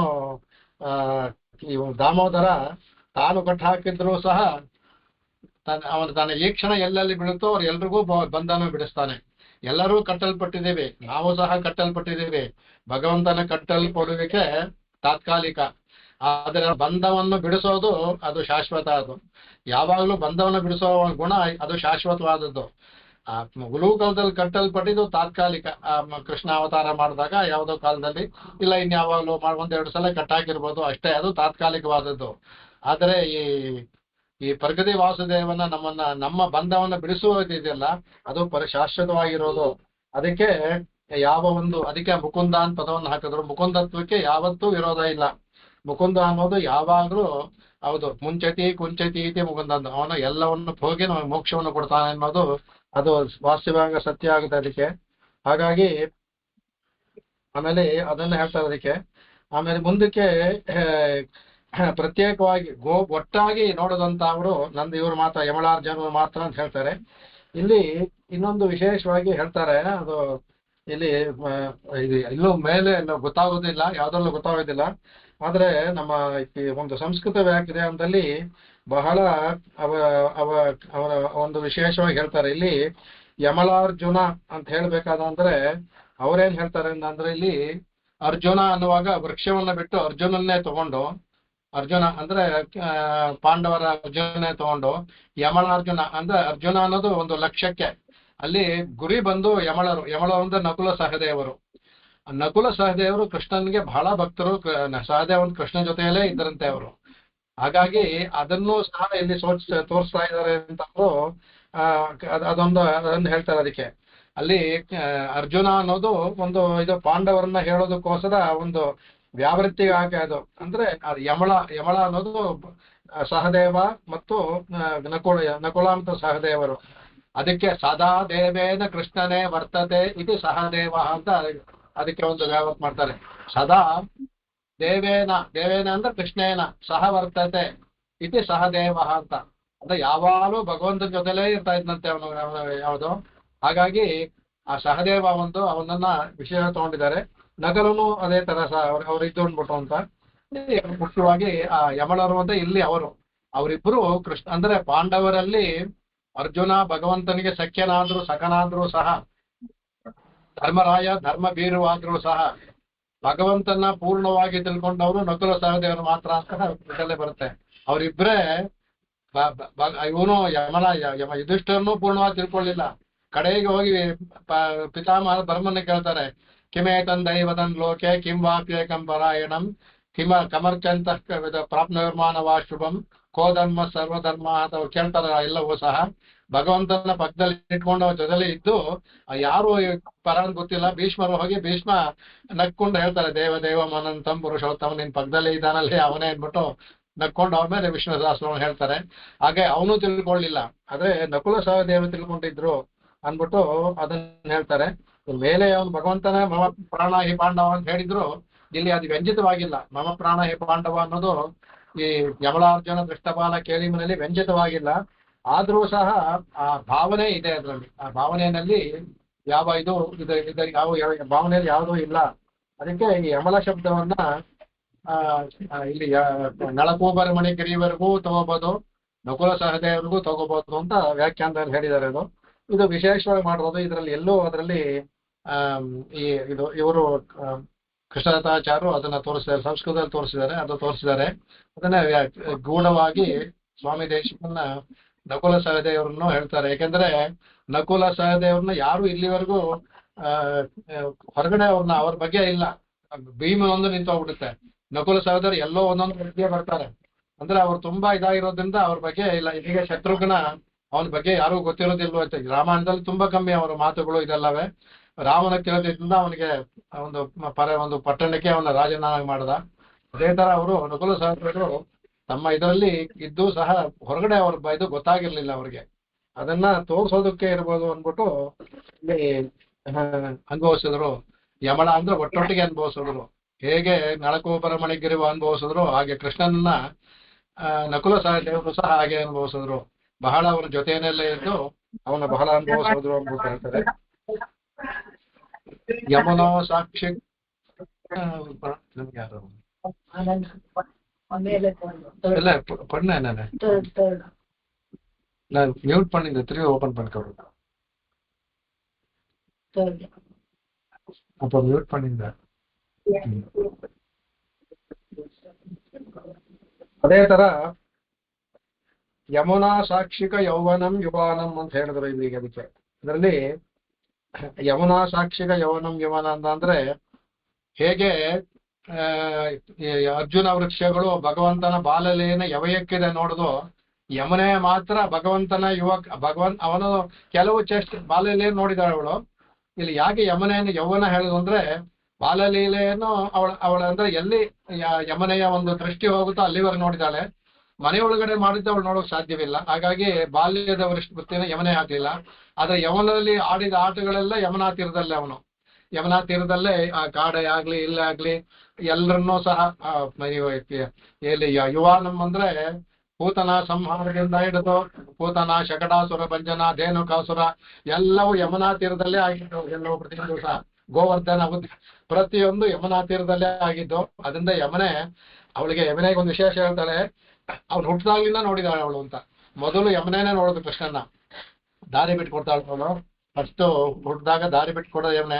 ಅವನ ಮಂಡಿ ಮಾಡಿ ಕಡೆಗೆ ಅವನ ನಂದವ್ರಜಕ್ಕೆ ಮಧುರೆಯಿಂದ ನಂದ ಗೋಕುಲಕ್ಕೆ ಬರೋದಕ್ಕೆ ದಾರಿ ಮಾಡಿಕೊಡ್ತಾಳೆ. ಅದೇ ಆವಾಗ ಅಲ್ಲಿಂದ ಯಮನೈ ತುರೈವನ ಅಂತ ಹೇಳ್ತಾಳೆ. ಅದರಿಂದ ಯಮನೆ ಅವಳನ್ನ ಎಲ್ಲವನ್ನು ನೋಡಿದಾಳೆ. ಅದಕ್ಕೆ ಯಾಕಂದ್ರೆ ಮುಖ್ಯವಾಗಿ ಇದ್ರಲ್ಲಿ ಬರೋದು ರಾಸಕ್ರೀಡೆ ಅವನು. ಮತ್ತೆ ಇದೆಲ್ಲವೂ ಅವನು ಸ್ನಾನ ಮಾಡೋದು, ಓಡೋದು, ಆ ಪುಳಿಂದಿಯಿಂದ ಮರಳಲ್ಲಿ ಆಟ ಆಡೋದು, ಕಾಳಿಂಗ ಮರ್ದನ ಎಲ್ಲವೂ ಯಮನೆಯಲ್ಲೇ ಆಗೋದು. ಅದರಿಂದ ನೇರವಾದ ಸಾಕ್ಷಿ ಅವಳು. ಇದಾದ್ರಿಂದ ದೇವತಾ ಸ್ವರೂಪದಿಂದ ಅವಳಿಗೂ ಕಣ್ಮಿಟ್ಕೋದಿಲ್ಲ, ಯವಯಿಕ್ಕದೆ ನೋಡ್ತಾ ಇದ್ಲು ಅವಳು. ಅದರಿಂದ ಯಮುನಾ ಸಾಕ್ಷಿಕ ಯೌವನಂ ಯುವಹನಂ ಅಂದ್ಬಿಟ್ಟು ಅದರಿಂದ ಅವಳು ದೇವತೆ. ಆದ್ರಿಂದ ಅವಳು ನಿರ್ನಿಮೇಷ. ಅವಳು ಶುಕ ಮಹರ್ಷಿಗಳು ನೋಡ್ಲಿಲ್ಲ. ಶುಕ ಮಹರ್ಷಿಗಳು ಬರದ್ರೆ ತವರ ಎಲ್ಲವನ್ನೂ ನೋಡ್ಲಿಲ್ಲ, ಕೆಲವೊಂದನ್ನು ನೋಡಿದ್ರು. ಆದರೆ ಯಮನೆ ಎಲ್ಲವನ್ನೂ ನೋಡಿದ್ಲು. ಯಮಲಾರ್ಜುನರು ಅವನ ಬಾಲ ಕೇಳಿ ಎಲ್ಲವನ್ನೂ ನೋಡಿದ್ರು ಅಂತ. ಹಾಗಾಗಿ ಎಲ್ಲವನ್ನೂ ಸಹ ಅದನ್ನ ಮಾಡ್ಕೊಡ್ತಾಳೆ ಅದನ್ನ. ಆಮೇಲೆ ಅದಕ್ಕಂತ ಹೇಳ್ತಾರೆ. ಅದಕ್ಕೆ ಇದರಲ್ಲಿ ಆ ಯಮನೆಗೆ ಒಂದು ಬರುತ್ತೆ. ಯಮನೆಯನ್ನು ಸಹ ಭಗವಂತನಲ್ಲಿ ಬಹಳ ವಿಶೇಷವಾಗಿ ಅವಳು ಆ ಅವಳ ಪ್ರೀತಿಯನ್ನ ಇಟ್ಕೊಂಡಂತೆ. ಅವಳು ಎಂತಹ ಪ್ರೀತಿಯಿಂದ ಅಂದರೆ ಅವಳು ಹೇಳ್ತಾಳೆ ಅದಕ್ಕೆ. ಅವಳು ಅದ್ಭುತವಾದ ಶ್ಲೋಕದಲ್ಲಿ ಶುಕಮಹರ್ಷಿ ಹೇಳುತ್ತಾರೆ, ನದ್ಯಸ್ತದಾ ತದುಪಧಾಯನ್ನೇ ಮುಕುಂದ ಗೀತ ಮಾವರ್ತ ಲಕ್ಷಿತ ಮನೋಭವ ಭಗ್ನ ವೇಗಾಹ ಆಲಿಂಗನ ಸ್ಥಗಿತ ಮೂರ್ನೆ ಭುಜೈರ್ಮುರಾರೈಹಿ ಗೃಹಂತಿ ಪಾದಯುಗಳಂ ಕಮಲೋಪಹಾರಾಹ ಅನ್ಬಿಟ್ಟು ಅಂತ ಹೇಳ್ತಾರೆ. ಇಲ್ಲಿ ನದ್ಯಸ್ತದ ತದುಪಧಾಯನ್ನ ಬದಲು ಆಕರ್ಣ್ಯ ಅಂತ ಹೇಳ್ತಾರೆ. ಆಕರ್ಣ್ಯ ಅಂತ ಒಂದು ಪಾಠ ಭೇದ ಇದೆ. ಅಂದ್ರೆ ಅವಳು ಇಲ್ಲಿ ನದ್ಯ ಅಂತ ಪದವನ್ನು ಹಾಕಿದ್ದಾರೆ. ವಿಶೇಷ ನದಿ ಅನ್ನೋದು ಏಕವಚನ, ನದಿ ನದೌ ನದ್ಯ ಅನ್ನೋದು ಬಹುವಚನ. ಇಲ್ಲಿ ಯಮುನೆ ಒಂದೇ, ಯಾಕೆ ಬಹುವಚನ ಹಾಕೋದು ಅನ್ನೋದಕ್ಕೆ ಅದ್ಭುತವಾಗಿ ವ್ಯಾಖ್ಯಾನದಲ್ಲಿ ತೋರಿಸ್ಕೊಳ್ಳಿ. ನದ್ಯ ಅನ್ಬಿಟ್ಟು ಹಾಕಿದ್ದಾರೆ, ನದ್ಯ ಬಹುವಚನ ಹಾಕಿದ್ದಾರೆ. ಏನ್ ಗೌರವದಿಂದ ಬಹುವಚನ ಹಾಕಿದ ಯಾತಕ್ಕೊಂದು ಅರ್ಥಲ್ಲ, ಅರ್ಥವನ್ನು ನೋಡ್ಕೊಂಡು ಆಮೇಲೆ ಅದಕ್ಕೆ ಬರೋಣ. ಅದಕ್ಕೆ ಅವಳು ಮುಕುಂದ ಗೀತಂ ಆಕರ್ಣ್ಯ, ಅವಳು ಮುಕುಂದನ ಗೀತೆ ಅಂತಂದ್ರೆ ಅವನ ಮುಕುಂದ ಗೀತೆ ಅಂದ್ರೆ ಎರಡು ತರ. ಅದು ಮುಕುಂದನನ್ನ ಕುರಿತು ವ್ರಜಸ್ತ್ರೀಯರು ಹಾಡುವಂತ ಹಾಡು, ಅವ್ರ ರಸಕ್ಕೆ ಅದು ಗೀತೆ. ಅಲ್ಲಿ ಭಗವಂತ ಮಾಡೋ ವೇಣುನಾದನ, ಅದು ಮುಕುಂದ ಗೀತಂ ಅಂದ್ರೆ ಅವನು ಮಾಡೋ ವೇಣುನಾದನ. ಅದನ್ನ ಕೇಳ್ತಾಳೆ, ಮುಗ್ಧಳಾಗ್ಬಿಡ್ತಾಳಂತೆ ಯಮುನೆ. ಅವಳಿಗೆ ಏನಾಗುತ್ತಂತೆ, ಅದಕ್ಕೆ ಆವರ್ತ ಲಕ್ಷಿತ ಮನೋಭವ ಭಗ್ನ ವೇಗಾಹ, ಅವಳು ತನ್ನ ಪ್ರೀತಿಯನ್ನ ಸೂಚಿಸೋದಕ್ಕೆ ಸುಳಿಗಳ ತರ ಆಗ್ತಾಳ. ಆವರ್ತಂದ ಸುಳಿಗಳಾಗ್ತಾಳಂತೆ. ಸುಳಿಗಳಾಗುವಾಗ ತನ್ನ ವೇಗವನ್ನ ಭಗ್ನ ಮಾಡ್ಕೊಡ್ತಾಳಂತೆ. ಎರಡು ಕಾರಣಕ್ಕಿರ್ಬೇಕು. ತುಂಬಾ ಇದು ಅಲೆಗಳು ಜಾಸ್ತಿ ಆದ ಶಬ್ದದಿಂದ ಭಗವಂತನ ಇದು ಕೇಳದೇ ಇರ್ಬೋದು ಅಂತ ಅದು ಅಡಗಿಸ್ಕೊಳ್ಳೋದಕ್ಕೆ ಆವರ್ತವನ್ನು ಮಾಡ್ಕೊಂತ ಅದಕ್ಕೆ. ಅದೇ ಏನಾಗ್ತ ಕಡೆಗೆ ಅವಳಿಗೆ ಮನೋಭವ ಭಗ್ನ, ಅವಳಿಗೆ ವಿರಹ ವೇದನೆ ಬಂದ್ಬಿಡ್ತಂತೆ ಯಮುನೆಗೆ. ಅದಕ್ಕೆ ಭಗ್ನ ವೇಗ, ಅದರಿಂದಾಗಿ ತನ್ನ ವೇಗವನ್ನ ಕಡಿಮೆ ಮಾಡ್ಕೊಂಡ್ತಾಳೆ. ವೇಗ ಭಗ್ನವಾಗೋದು ವೇಗ. ಮನಸ್ಸು ಭಗ್ನವಾಗಿದೆ ವಿರಹದಿಂದ, ವೇಗವನ್ನು ಅದರಿಂದ ಏನಾಗುತ್ತೆ, ಆ ವೇಗವು ಭಗ್ನವಾಗಿದಂತೆ. ಅದಕ್ಕೆ ಏನ್ ಮಾಡ್ತಂತೆ ಅವಳು, ಅಲ್ಲಿಂದ ಅಲೆಗಳು ಬರುತ್ತಲ್ಲ, ಭಗವಂತ ಅಲ್ಲಿ ಆಟ ಆಡ್ತಿದ್ರೆ ಅಲೆಗಳು ಮೇಲಕ್ಕೆ ಬರುತ್ತಂತೆ. ಆಲಿಂಗನ ಸ್ಥಗಿತ ಮೂರ್ನೆ ಭುಜೈರ್ ಮುರಾರೈಹಿ, ಆ ಭಗವಂತನ ಪಾದಗಳಿಗೆ ಆಲಿಂಗನ ಮಾಡ್ಕೊಳ್ಳೋದಳ ಅವನ ಊರ್ಮಿಯಿಂದ. ಅಂದ್ರೆ ಅವಳ ಅಲೆಗಳಿದೆಯಲ್ಲ, ಅಲೆಗಳೇ ಅವಳ ಭುಜಗಳು. ಯಮುನೆ ಭುಜಗಳು, ಊರ್ಮಿನೇ ಅವಳ ಭುಜಗಳು. ತನ್ನ ಭುಜಗಳಿಂದ ಭಗವಂತನ ಆಲಿಂಗನ ಮಾಡ್ಕೊಳ್ಳೋದಳ ಅವಳು ಬರ್ತಾಳಂತೆ. ಮುರಾರೈಹಿ ಪದಯುಗಳಂ ಗೃಹಂತಿ, ಅದೇ ಮುರಾರಿಯ ಪಾದಗಳನ್ನ ತನ್ನ ನೀರಿಂದ ಸುತ್ತಾಕ್ತಾಳಂತೆ, ಆವರ್ತನ ಮಾಡ್ಕೊಳ್ತಾರೆ. ಆಮೇಲೆ ಕಮಲೋಪಹಾರಾಹ, ಅದಕ್ಕೆ ತಾನು ಬರ್ಬೇಕಾದ್ರೆ ತಾವರೆಯನ್ನ ತಗೊಂಡ್ಬರ್ತಾಳಂತೆ, ತಂದು ಭಗವಂತನ ಪಾದ ಸಮರ್ಪಣತೆ. ಅದಕ್ಕೆ ಕಮಲೋಪಹಾರ, ಕಮಲವನ್ನ ಉಪಹಾರವಾಗಿ. ಆ ಕಾಲದಲ್ಲಿ ಈ ಕಾಲದಲ್ಲಿ ಈಗ ಹೇಳ್ತಾರಲ್ಲ, ಇದನ್ನ ಕೊಟ್ಟು ಹೂವನ್ನ ಕೊಟ್ಟು ಹೇಳೋದು ಅಂತ. ಆ ಕಾಲದಲ್ಲಿ ಅವಳು ಯಮುನೆ ಕಮಲವನ್ನು ಕೊಟ್ಟು ಕೃಷ್ಣನಿಗೆ ತನ್ನ ಇದನ್ನ ಸೂಚಿಸಿದ್ಲು, ವಿರಹವನ್ನು ಸೂಚಿಸಿದ್ಲು ಅಂದ್ಬಿಟ್ಟು ಅದ್ಭುತವಾಗಿ ಅದನ್ನ ಹೇಳುತ್ತೆ. ಹಾಗಾಗಿ ಅವಳು ಎಲ್ಲವನ್ನೂ ಸಹ ಅದೇ ಕಾಣಿಕೆ ಅಂತೆ. ನಾನು ನಿನ್ನ ಮೇಲೆ ಅತ್ಯಂತ ಪ್ರೀತಿ ಇದೆ ಅಂತ ಹೇಳಿ ಕಮಲವನ್ನ ಭಗವಂತನ ಪಾದಗಳಿಗೆ ಸಮರ್ಪಿದ್ಲು ಯಮುನೆ ಅನ್ಬಿಟ್ಟು ಅಂತ ಅದೆಲ್ಲ ತುಂಬಾ ಅನೇಕ ಬರುತ್ತೆ. ಇದು ಬಹಳ ಮುಖ್ಯವಾದ ಶ್ಲೋಕ, ಅದರಿಂದ ಅದನ್ನ ಹೇಳ್ತಾರೆ. ಅದಕ್ಕೆ ಎಲ್ಲವೂ ಸಹ ಎಲ್ಲರಿಗೂ ಸಹ ಅವನನ್ನ ಆಲಿಂಗನ ಮಾಡ್ಕೋಬೇಕು ಅಂತ, ವ್ರಜಸ್ತ್ರೀಯರಿಗೆಲ್ಲ, ಮದುವೆ ಆದವ್ರಿಗೂ, ಹುಡುಗಿಯರು ಕೇಳೋದು ಬೇಡ, ಎಲ್ಲರಿಗೂ ಕೃಷ್ಣನ ಆಲಿಂಗನ ಮಾಡ್ಕೋಬೇಕು ಅಂತ ಒಂದು ಇದು. ಅದು ಮುಂದೆ ಇನ್ನು ಅನೇಕ ಅದರಲ್ಲಿ ಬರುತ್ತೆ. ಅದಕ್ಕೆ ಆಮೇಲೆ ಕಡೆಗೆ ಇಲ್ಲಿ ಅವರ ಇಂತಹ ಇದನ್ನ ಹೇಳ್ತಾರೆ. ಯಾಕೆ ಇಲ್ಲಿ ಬಹುವಚನ ಹಾಕುದು ಅನ್ನಕ್ಕೆ ನದ್ಯ ಅಂತ ಹೇಳಕ್ ಹೇಳ್ತಾರೆ. ಅದಕ್ಕೆ ಹೇಳ್ತಾರೆ, ಇಲ್ಲಿ ನದಿ ಒಂದೇ ಆದ್ರೂ ಅವಳಿಗೆ ಬರುವಂತಹ ದುಃಖಗಳು ಅನೇಕವಂತೆ. ಅಂದ್ರೆ ವಿರಹ ವೇದನೆ, ಅವನನ್ನ ಆಲಿಂಗನ ಮಾಡ್ಕೊಳಕ್ಕಾಗಲ್ಲ, ತನಗೆ ಸ್ತ್ರೀ ರೂಪದಲ್ಲಿ ಬರಕ್ಕಾಗಲ್ಲ, ಈ ತರ ಅನೇಕ ಇರ್ತಲ್ಲ, ಅನೇಕ ಡಿಪಾರ್ಟ್ಮೆಂಟ್ಗಳು. ಅದರಿಂದ ಇದು ಅದೇ ಗಾತ್ರೈ ಶೋಕಾಭಿಕರ್ಷಿತ ಅಂತ ಬರುತ್ತೆ. ಗಾತ್ರ ದೇಹ ಶೋಕಾಭಿಕರ್ಷಿತೆ ಅಂತಂದೆ. ಶೋಕ ಅಂದ್ರೆ ಸಾಕು, ಶೋಕಾಭಿಹಿ ಅಂದ್ರೆ ಬಹುವಚನ, ಅಂದ್ರೆ ಶೋಕಗಳಿಂದ ದೇಹ ಕುಗ್ಗೋಯ್ತು ಅನ್ನೋ ಅರ್ಥದಲ್ಲಿ ಬರುತ್ತೆ. ಕರ್ಷಣವಾಯ್ತು ದೇಹ ಅಂತ. ಅದೇ ತರ ಅಲ್ಲಿ ಹೇಗೆ ಬಹುವಚನ ಬಂತು ಶೋಕಕ್ಕೆ, ಅದೇ ತರ ನದಿ ಅನ್ನೋದು ನದ್ಯ ಅಂತ ಬಹುವಚನವಾಯ್ತು.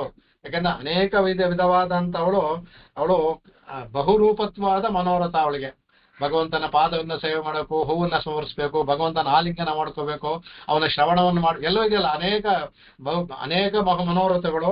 ಅದರಿಂದ ಇಲ್ಲಿ ಬಹುವಚನ ಪ್ರಯೋಗ ಆಗಿದೆ ಇಲ್ಲಿ ಅನ್ಬಿಟ್ಟು ನದ್ಯ ಅಂತ ಯಾಕೆ ಹಾಕಿದ್ರು ಶುಕರು ಅನ್ನುವಾಗ ಹೇಳ್ತಾರೆ. ಅದಕ್ಕೆ ಅಂತಹ ಇದು ಈ ಗೋಪಾಲನ ಇದರಿಂದ ಯಾಕೆಂದ್ರೆ ಯಾತಕ್ಕೆ ಬಹುವಚನ ಹೊಂದಿಲ್ಲ ಅಂದ್ರೆ ಯಮುನೆಯನ್ನ ಬಿಟ್ಟು ಬೇರೆ ಯಾವ ನದಿ ವೇಣುಗಾನವನ್ನು ಕೇಳಿದೆ? ಯಮುನೆ ಒಬ್ಳೆ, ಇನ್ನೆಲ್ಲ ಗಂಗಾ ಎಲ್ಲೋ ಯಾವುದು ಇಲ್ಲವೇ ಇಲ್ಲ, ಯಮುನೆ ಒಬ್ಳೆ ಕೇಳಿ ಹೋದ್ರಿಂದ ಇಲ್ಲಿ ಏಕವಚನವೇ ಆಗ್ಬೇಕು. ಬಹುವಚನ ಹಾಕಿದ್ರಿಂದ ಯಮುನೆ ಒಬ್ಬಳನ್ನೇ ಹೇಳಿದೆ. ಇಲ್ಲಿ ಬಹುವಚನ ಪ್ರಯೋಗ ಅನೇಕ ರೀತಿಯಿಂದ ಅನ್ಬಿಟ್ಟು ಅಂತ, ಯಾಕಂದ್ರೆ ಅವಳೊಬ್ಳೆ ಕೇಳಿದ್ದು. ಭಗವಂತನ ವೇಣುಗಾನವನ್ನಾಗ್ಲಿ ಕೇಳಿದ್ದೀನಿ, ಯಾರು ಕೇಳಲಿಲ್ಲ, ಅವಳೊಬ್ಳೆ ಕೇಳಿದ್ರಿಂದ ಇಲ್ಲಿ ನದ್ಯ ಅಂದ್ರೆ ಯಮುನೆ ಅಂತಾನೆ ತಗೋಬೇಕು, ಬೇರೆ ಯಾವುದೂ ಇಲ್ಲ ಅನ್ಬಿಟ್ಟು ಹೇಳ್ತಾ ಇದಕ್ಕೆ. ಅಂತಹ ಇವ್ರನ್ನ ಇಲ್ಲಿ ಹೇಳ್ತಾರೆ. ಅದಕ್ಕೆ ಇಲ್ಲಿ ಇವರು ಇದಾಗ್ತಾರೆ, ಇವ್ರಿಗೆ ನಿಕಟೇಶು ಅಂತ ಹೇಳ್ತಾರೆ ಸ್ವಾಮಿ. ಸನ್ನಿಹದಲ್ಲೇ, ನಿಕಟೆ ಅಂದ್ರೆ ನಿಕಟವರ್ತಿ ಅಂತ ಕನ್ನಡದಲ್ಲಿ ಹೇಳ್ತೀವಿ, ಅದಕ್ಕೆ ತುಂಬಾ ಹತ್ತಿರದವರು ಅಂತ. ನಿಕಟೇಶು, ಇಲ್ಲೂ ನೋಡಿ ಸ್ವಾಮಿ ಬಹುವಚನ ಹಾಕಿದ್ರು. ನಿಕಟ ಅಂತ ಹೇಳಿದ್ರೆ ನಿಕಟೇಶು ಅನ್ನೋದು ಬಹುವಚನ. ನಿಕಟೆ, ನಿಕಟಾಭ್ಯಾಮ್ ನಿಕಟೇಶು, ನಿಕಟೇಶು ಅನ್ನೋದು ಬಹುವಚನ. ಇಲ್ಲೂ ಅದೇ ಕಡೆ ಸನ್ನಿಹಗಳಲ್ಲಿ, ಸನ್ನಿಹದ ಸಮೀಪದಲ್ಲಿ ಅಂತೆಲ್ಲ ಅಂದ್ರೆ ಅನೇಕ. ಮ್ಯೂಟ್ ಮಾಡ್ಕೊಳ್ಳಿ ಯಾರು. ಅದರಲ್ಲಿ ಇಲ್ಲಿ ಸಮೀಪಗಳಲ್ಲಿ ಅಂತ, ಅದು ಸಮೀಪದಲ್ಲಿ ಏನಿಲ್ಲ ಅಂದ್ರೆ ಅನೇಕ ಕಡೆ, ಹಿಂದೆ ಮುಂದೆ ಮೇಲ್ಗಡೆ ಬಲಗಡೆ ಎಲ್ಲಾ ಕಡೆಯಲ್ಲೂ ಸಹ ಇಲ್ಲಿ ಆಳುವಾರದೇ ತರ ಒಂದು ಅನುಭವಿಸ್ತಾರೆ. ಅದಕ್ಕೆ ಭಗವಂತನ ಎಲ್ಲಾ ಇದರಲ್ಲೂ ಅನುಭವಿಸ್ತಾರೆ. ಅದನ್ನು ಚೆನ್ನಾಗಿದೆ, ಆ ಶ್ಲೋಕನ ಅನುಭವಿಸೋಣ ಅದನ್ನ.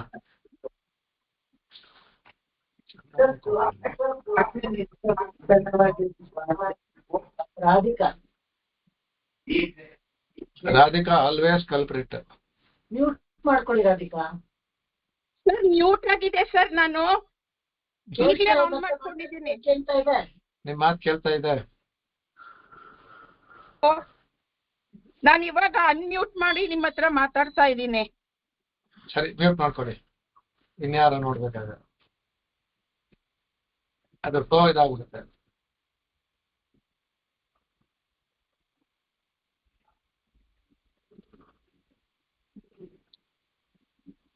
ಇಲ್ಲಿ ಸ್ವಾಮಿ ನಿಕಟೇಶು ಅಂತ ಹಾಕೋದಕ್ಕೆ ನಮ್ಮಾಳ್ವಾರು ಹೇಳಿರುವಂತ ಒಂದು ಪಾಶುರ.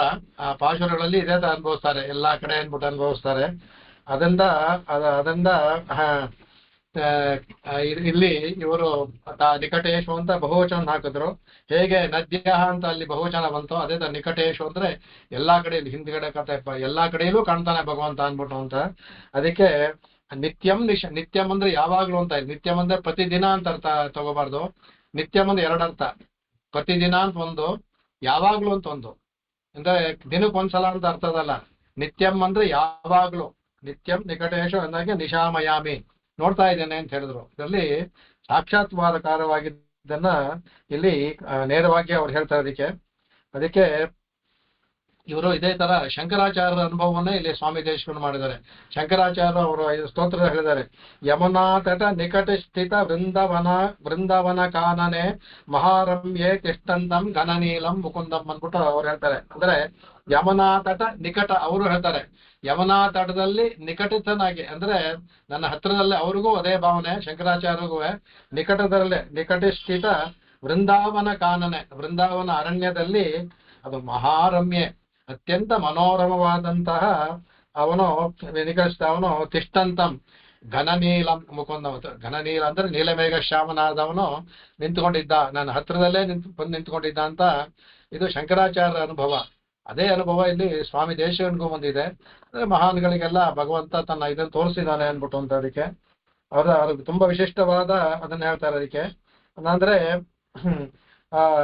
ವಿಶಿಷ್ಟ, ಆದ್ರೆ ವಿಶಿಷ್ಟವಾದ್ರಿಂದ ನಿಕಟ, ವಿಶಿಷ್ಟವಾದ್ರಿಂದ ನಿಕಟೇಶು ಅಂತ ಹಾಕಿದ್ದಾರೆ. ವಿಶಿಷ್ಟವಾದ ನಿಕಟವಾದ್ರಿಂದ ನಿಕಟೇಶು ಅಂತ ಪದವನ್ನು ಹಾಕಿದ್ದಾರೆ. ಅಂದ್ರೆ ಎಲ್ಲಿ ನೋಡಿದ್ರು ಕಾಣ್ತಾ ಇದ್ದಾನೆ ಅಂತ ಅರ್ಥ ತಗೋಬೇಕು ಅದಕ್ಕೆ. ಹಾಗಾಗಿ ಎಲ್ಲವನ್ನೂ ಇದನ್ನ ಹೇಳ್ತಾರೆ ಅದಕ್ಕೆ. ಆಮೇಲೆ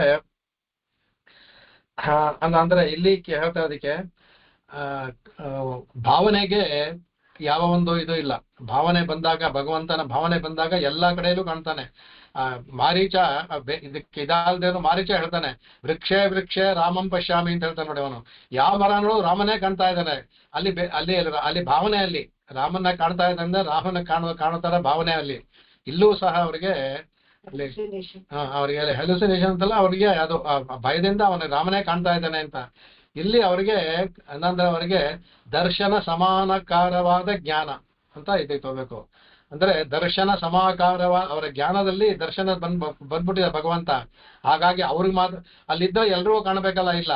ಅವರ ಜ್ಞಾನದಲ್ಲಿರೋದ್ರಿಂದ ನಮ್ಮವಾರ್ಗೂ ಅದೇ ತರ ಎಲ್ಲ ಇದಲ್ಲೂ ದರ್ಶನ ಸಮಾಕಾರ ಜ್ಞಾನವನ್ನೇ ಭಗವಂತ ಕೊಟ್ಟ. ಕೆಲವು ಸಮಯ ಕೊಡೋದು, ಹಿಂದೆ ಹೋಗೋದು, ಆಗ ಮತ್ತೆ ವಿರಹ ಪಟ್ಕೊಳ್ಳೋದು, ಅವ್ರ ನಾಯಕಿ ಭಾವದಲ್ಲಿ ಮಾಡೋದು, ಮತ್ತೆ ಸ್ವಲ್ಪ ತೋರಿಸ್ಕೊಳ್ಳೋದು, ಇದೇ ತರ ಮಾಡಿ ಮೋಕ್ಷ ಕೊಡೋವರೆಗೂ ಅವ್ರಿಗೆ ಭಗವಂತ ಆಟ ಆಡಿಸ್ತಾನೆ ನಾಯಿವಾರಗಳಿಗೆ. ಅವ್ರಿಗೂ ಇದೇ ತರ ದರ್ಶನ ಅವ್ರು ಮುಂದಿನ ಒಂದು ಅದ್ಭುತ ಬರುತ್ತೆ, ಅಲ್ಲೂ ಇದೇ ತರ ಹೇಳ್ತಾರೆ, ನೋಡ್ದೆ ಮಾಡ್ದೆ ಅಂತ. ಅಂದ್ರೆ ದರ್ಶನ ಸಮಾಕಾರವಾದ ಜ್ಞಾನವನ್ನ ಕೊಡ್ತಾನೆ ಭಗವಂತ. ಅದೇ ತರ ಶಂಕರಾಚಾರ್ಯಗೂ ಕೊಟ್ಟ. ಇಲ್ಲಿ ಸ್ವಾಮಿ ದೇಶಿಕನಿಗೂ ಸಹ ಆ ದರ್ಶನ ಸಮಕಾರವಾದ್ರಿಂದ ಸರ್ವತ್ರ ಅಂತ ಹೇಳ್ದೇನೆ ನಿಕಟೇಶು ಅಂತ ಪದ, ಸರ್ವತ್ರ ಅಂತ ಎಲ್ಲೆಲ್ಲೂ ಅಂತ ಹೇಳಿದೆ ನಿಕಟೇಶು ಅಂತ ಪದವನ್ನು ಹಾಕಿದ್ರು. ಸರ್ವತ್ರ ಅನ್ನೋದು ದೂರ ಆಗ್ಬಿಡುತ್ತೆ, ನಿಕಟೇಶು ಅಂದ್ರೆ ಹತ್ರದಲ್ಲೇ ಅಂತ ಆಗುತ್ತೆ. ಸರ್ವತ್ರ ಅಂದ್ರೆ ಎಲ್ಲೆಲ್ಲಿಯೂ ಅಂದ್ರೆ ದೂರವೂ ಆಗ್ಬೋದು, ಎಲ್ಲೋ ದೂರದಲ್ಲಿ ಕಂಡ ಅಂತ ಆತರ ಅಲ್ಲ. ಸರ್ವತ್ರ ಪದವನ್ನು ಹಾಕಿದ ನಿಕಟೇಶು ಅಂತ ಆಗಿದೆ ಅಂತ ಹತ್ತಿರದಲ್ಲೇ ಎಲ್ಲಾ ಕಡೆ ಕಾಣ್ತಾ ಇದ್ದಾನೆ ಭಗವಂತ ಅಂದ್ಬಿಟ್ಟು ಆ ಸರ್ವತ್ರ ಹಾಗೂ ನಿಕಟೇಶು ಪದವನ್ನು ಯಾಕೆ ಹಾಕಿದ್ರು ಅಂತ ಅದ್ಭುತವಾಗಿ ವ್ಯಾಖ್ಯಾನಕಾರರು ತಗೊಂಡಿದ್ದಾರೆ. ಒಂದೊಂದು ಪದವನ್ನು ಹಾಕ್ಬೇಕಾದ್ರೆ ಏನೋ ಒಂದು ಕಾರಣವಿರುತ್ತೆ, ಅದಕ್ಕೆ ಆಳವಾಗಿ ಹೋದ್ರೇನೆ ಅದ ಅರ್ಥ ನಮಗೆ ಗೊತ್ತಾಗುತ್ತೆ. ಅದಕ್ಕೆ ಅಂದ್ರೆ ಏನು ಅಂದ್ರೆ ಇಲ್ಲಿ ನಿಕಟತ್ವ ಅಂತಂದ್ರೆ ಇಲ್ಲಿ ಸಮದೇಶ, ಸಮಕಾಲ, ಸಮದೇಶ ಎಲ್ಲವೂ ಅಂದ್ರೆ ಕೃಷ್ಣಾವತಾರ ಆಗಿದ್ದು ದ್ವಾಪರ ಯುಗದಲ್ಲಿ, ಸ್ವಾಮಿ ದೇಶಿಕನ್ ಕಲಿಯುಗದಲ್ಲಿ.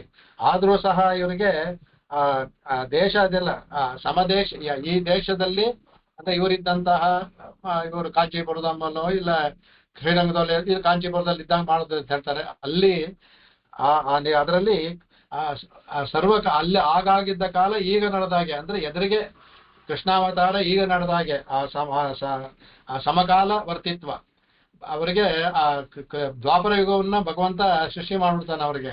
ಸಮಕಾಲ ವರ್ತಿತ್ವ ಅಲ್ಲಿ ಯಾವ ತರ ಇದ್ನೋ ಅದೇ ತರ, ಅಂದ್ರೆ ಇಲ್ಲಿ ಕೃಷ್ಣ ಸುಮ್ನೆ ಯಾವ್ದೋ ಒಂದು ಇದಾಗ ಕಾಣೋದಿಲ್ಲ. ಆವಾಗ ಯಾವ ತರ ಇದ್ನೋ ಆಟ ಆಡ್ತಿರೋ ಇದ್ನೋ ಯಮನೇರ್ ಯಾವ ತರ ಆಟ ಆ ದರ್ಶನ ಆಗಿರೋದ್ರಿಂದ ಅದಕ್ಕೆ ನಿಕಟೇಶು ನಿಶಾಮಯಾಮಿ ಅಂತ ಹೇಳೋದು ಅದಕ್ಕೆ. ಹಾಗಾಗಿ ಇದರಿಂದ ಸಾಮೀಪ್ಯ ಇದ್ದಷ್ಟು ಸಹ ದರ್ಶನ ಒಂದು ಹೆಚ್ಚು ಅವ್ರ ಮನಸ್ಸಿಗೆ ಭಾವವಾಗುತ್ತೆ ಅಂದ್ಬಿಟ್ಟು ಅದಕ್ಕೆ ಶ್ರುತಿನಲ್ಲಿ ಬರುತ್ತೆ. ಭಗವಂತನಿಗೆ ಹೇಳ್ಬೇಕಾದ್ರೆ ಅದಕ್ಕೆ ತದ್ದೂರೇ ತದ್ವಂತಿಕೆ ಅಂತ ಹೇಳುತ್ತೆ. ಭಗವಂತನಿಗೆ ಎಲ್ಲಿ ತದ್ದೂರೇ ಅತ್ಯಂತ ದೂರವಲ್ಲೂ ಇದ್ದಾನಂತೆ, ತದ್ವಂತಿಕೆ ತದು ಅಂತಿಕೆ ತದ್ವಂತಿಕೆ ಹತ್ರದಲ್ಲೂ ಇದ್ದಾನಂತೆ. ಅವನು ಹೇಗೆ ಒಂದೇ ಸಮಯದಲ್ಲಿ ಹೇಗೆ ದೂರದಲ್ಲೂ ಇರ್ತಾನೆ ಹತ್ತಿಯಲ್ಲಿ ಇರ್ತಾನೆ, ಭಗವಂತನ ಮಾತ್ರ ಸಾಧ್ಯ ಅದನ್ಬಿಟ್ಟು ಅಂತಿಗೆ ತದ್ದೂರೇ ತದ್ವಂತಿಕೆ ಅಂತ. ಹಾಗೆ ಇಲ್ಲಿ ತದ್ವಂತಿಕೆ ಇವರಿಗೆ ಬಹಳ ಸಮೀಪದಲ್ಲಿ ಕಾಣ್ತಾ ಇದ್ದಾನೆ. ಅದಕ್ಕೆ ಈ ಇದು ಆ ಶ್ರುತಿಯನ್ನ ಜ್ಞಾಪಿಸುತ್ತೆ. ತದ್ವಂತಿಕೆ ಅನ್ನೋ ಶ್ರುತಿಯನ್ನ ನಿಕಟೇಶು ನಿಶಾಮಯ ಅನ್ನೋದು ಕಾಣಿಸುತ್ತೆ ಅನ್ಬಿಟ್ಟು ಹೇಳ್ತಾ ಇದಕ್ಕೆ. ಇದರಲ್ಲಿ ಇನ್ನೊಂದು ಹೇಳ್ತಾರೆ, ಶ್ರುತಿನಲ್ಲಿ ಅವ್ರು ಹೇಳಿದ್ರು ನಿಕಟೇಶು ಇದು ಹೇಳ್ತಾರೆ ಇದು ನಿಗಮಾಂತೈರಪಿ ಅಧುನಾಪಿ ಮೃಗ್ಯಮಾಣಂ ಅಂದ್ರು, ಇನ್ನೂ ಹುಡುಕ್ತಾ ಇದೆ ಅಂತ ಹೇಳಿದ್ರಲ್ಲ, ಅಂತ ಶ್ರುತಿಗೆ ಸಿಗದೆ ಇದ್ದಿದ್ದು ಇವ್ರು ಹೇಗ್ ಸಿಕ್ತು ಅಂತ ಒಂದು ಒಂದು ಒಂದು ಪ್ರಶ್ನೆ ಒಂದು ಬರುತ್ತೆ, ಸಂದೇಹ ಬರುತ್ತೆ. ಅದಕ್ಕೆ ಶ್ರುತಿನೇ ಸಿಕ್ಲಿಲ್ಲ ಅನ್ನುವಾಗ ಶ್ರುತಿಗಿಂತ ಯಾರು ಮೇಲೆ ಅಂತದಕ್ಕೆ ಒಂದು ಚಮತ್ಕಾರವಾದ ಒಂದು ವ್ಯಾಖ್ಯಾನ ಕೂಡ ಚಮತ್ಕಾರವಾಗಿ ಕೊಡ್ತಾರೆ. ಏನು ಅಂದ್ರೆ ಶ್ರುತಿ ಗೊತ್ತಾಗ್ಲಿಲ್ಲ, ವೇದಾಂತ ಗೊತ್ತಾಗಲಿಲ್ಲ, ಯಾಕಂದ್ರೆ ನಿಗಮಾಂತ ಗೊತ್ತಾಗ್ಲಿಲ್ಲ.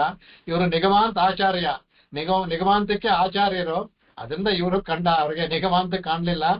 ಇವರು ನಿಗಮಾಂತ ದೇಶಿಕರಾದ್ರಿಂದ ವೇದಕ್ಕೆ ಇವರು ಉಪನಿಷತ್ತಿಗೆ ಇವರು ಆಚಾರ್ಯರಾದ್ರಿಂದ ಉಪನಿಷತ್ತು ಕಾಣ್ಲಿಲ್ಲ, ಅದರ ಆಚಾರ್ಯಗೆ ಕಂಡ ಅಂದ್ಬಿಟ್ಟು ಚಮತ್ಕಾರವಾಗಿ ಹೇಳ್ತಾರೆ. ಅವರು ಆಚಾರ್ಯರಾದ್ರಿಂದ ಅವರು ಕಂಡ, ನಿಗಮಂತ ಇನ್ನೂ ಸಿಗ್ತಾನೆ ಇಲ್ಲ. ಆಚಾರ್ಯರಾದ್ರಿಂದ ವೇದಕ್ಕೆ ಅವರ ಆಚಾರ್ಯ ಆದ್ರಿಂದ ಇವರಿಗೆ ಕಂಡ ಅಂತ ಒಂದು ಚಮತ್ಕಾರ ಯುಕ್ತಿ ಒಂದು ಹೇಳ್ತಾರೆ. ಅದಕ್ಕಿಂತ ಇದೇನು ಅಂದ್ರೆ ಆ ದರ್ಶನ ಸಮಾಕಾರವಾಗಿದ್ದೆ ಅದು ಇದು ಬರುತ್ತೆ, ಅದನ್ನ ಹೇಳ್ಬೇಕು. ಅದಕ್ಕೆ ಇಲ್ಲಿ ಒಂದು ಹೇಳ್ತಾರೆ, ನಮ್ಮ ಒಂದನೇ ಇದು ಮೊದಲನೇ ಶತಕದ ಮೊದಲನೇ ತಿರುವಾಮಣಿ 9ನೇ ಇದು ಮೊದಲನೇ ದಶಕ 9ನೇ ತಿರುವಾಮಣಿಯಲ್ಲಿ ಬರುವಂತಹದ್ದು. ಅದಕ್ಕೆ ಇವಯಂ ಅವಯಂ ಅವಯಂ ಇವಯಂ ಅಂತ ಬರುತ್ತೆ. ಅದಕ್ಕೆ ಇವಯಂ ಅವಯಂ ಉವಯಂ ಅನ್ನೋ ಅದು ಶುರುವಾಗುತ್ತೆ. ಅದು ಆ ಪಾಠ ಅದರಲ್ಲಿ ಆ ಪೂರ್ತಿ ಇದಕ್ಕೆ ಅದಕ್ಕೆ ತಾತ್ಪರ್ಯ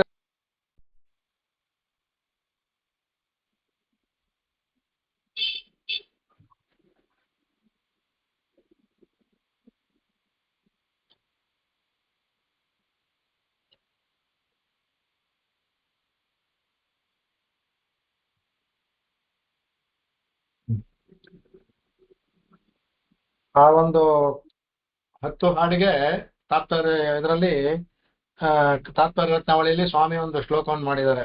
ಅದೇನಂತೆ, ಪರ್ಯಂತೆ ಕೇಚ ದೃಷ್ಟಂ ಸ್ವವಿರಹ ವಿಮುಖಂ ಡಿಂಬವತ್ವಾಶ್ವಶೀಲೀನಂ ಚಿತ್ತೆ ಕ್ಲಿಪ್ತ ಪ್ರವೇಶಂ ಭುಜ ಶಿಖರಗತಂ ತಾಲು ಸಿಂಹಾಸನಸ್ಥಂ ಚಕ್ಷುರ್ಮಧ್ಯೆ ನಿವಿಷ್ಟಂ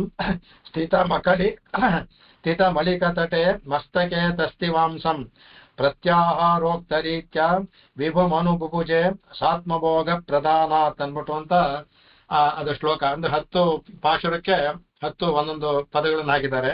ಅದರಲ್ಲಿ ಮೊದಲು ಅಂದ್ರೆ ಶ್ಲೋಕ ಅಂತ ಬರೀ ಆ ಕಡೆಯ ಪದಗಳಲ್ಲಿ ಮೊದಲನೇ ಇದರಲ್ಲಿ ಹೇಳ್ತಾರೆ, ಅದಕ್ಕೂ ತಿರುವಿನ್ ಮಣಾಲನ್ ಎನ್ನುಡೈ ಚೂಯಲುಳಾನೆ ಅಂತ ಎಂಡಾಗುತ್ತೆ ಅಂತ. ಅಂದ್ರೆ ಅವನು ತಿರುವಿನ್ ಮಣಾಲನ್ ಶ್ರೀವಲ್ಲಭ ಶೂಯಲುಳಾನೆ ನನ್ನ ಸುತ್ತಲೂ ಇದ್ದಾನೆ ಅನ್ನೋದಕ್ಕೆ ಅದಕ್ಕೆ ದೃಷ್ಟಂ ಅಂತ ಪರ್ಯಂತೆ ದೃಷ್ಟಂ ಅಂತ ಆ ಪದವನ್ನ ಮೊದಲು ಹಾಕಿದ್ರು. ಎರಡನೇ ಇದರಲ್ಲಿ ಅವನನ್ ಅರುಹಲಿನಾನೆ ಅನ್ಬಿಟ್ಟು, ಅರುಹಲ್ ಅಂದ್ರೆ ಪಕ್ಕ, ಅವನು ನನ್ನ ಸಮೀಪದಲ್ಲೇ ಇದ್ದಾನೆ, ಅದಕ್ಕೆ ಅತ್ಕೇಚ ದೃಷ್ಟಂ ಅಂತ ಹಾಕಿದ್ರು. ಅದಕ್ಕೆ ಅಂದ್ರೆ ಪಕ್ಕದಲ್ಲೇ ಇದ್ದಾನೆ, ಅತ್ಕೆ ಅಂದ್ರೆ ಪಕ್ಕದಲ್ಲೇ ಇದ್ದಾನೆ ಅನ್ನೋದು ಹಾಕಿದ್ರು ಅದಕ್ಕೆ. ಆಮೇಲೆ ಸ್ವವಿರಹ ವಿಮುಖಂ ಅನ್ನೋದು ಅಂದ್ರಕ್ಕೆ ವೈವಿಲ್ ಎನ್ನೋಡೊಡನೆ ಅನ್ಬಿಟ್ಟು, ಅಂದ್ರೆ ವೈವಿಲ್ ಅಂದ್ರೆ ನನ್ನನ್ನ ಅಗಲದೇ ಇದ್ದಾನೆ, ಯಾವಾಗ್ಲೂ ಇದ್ದಾನೆ ಅನ್ಬಿಟ್ಟು ಅಂತ. ಸ್ವವಿರಹ ವಿಮುಖಂ, ವಿರಹವನ್ನು ಮಾಡಿದ್ರೆ ವಿಮುಖನಾಗ್ದೆ ನನ್ನ ಜೊತೆಲೆ ಇರ್ತಾನೆ ಅನ್ಬಿಟ್ಟು ಅಂತ ಅದ್ರಲ್ಲಿ ಹೇಳ್ತಾರೆ. ಅದರಲ್ಲೇ ಅಂತ ಇದೇ ತರ ಆ ಬಹುವಚನ ಯಾಕೆ ಹಾಕಿದ್ರು ಅದಕ್ಕೆ.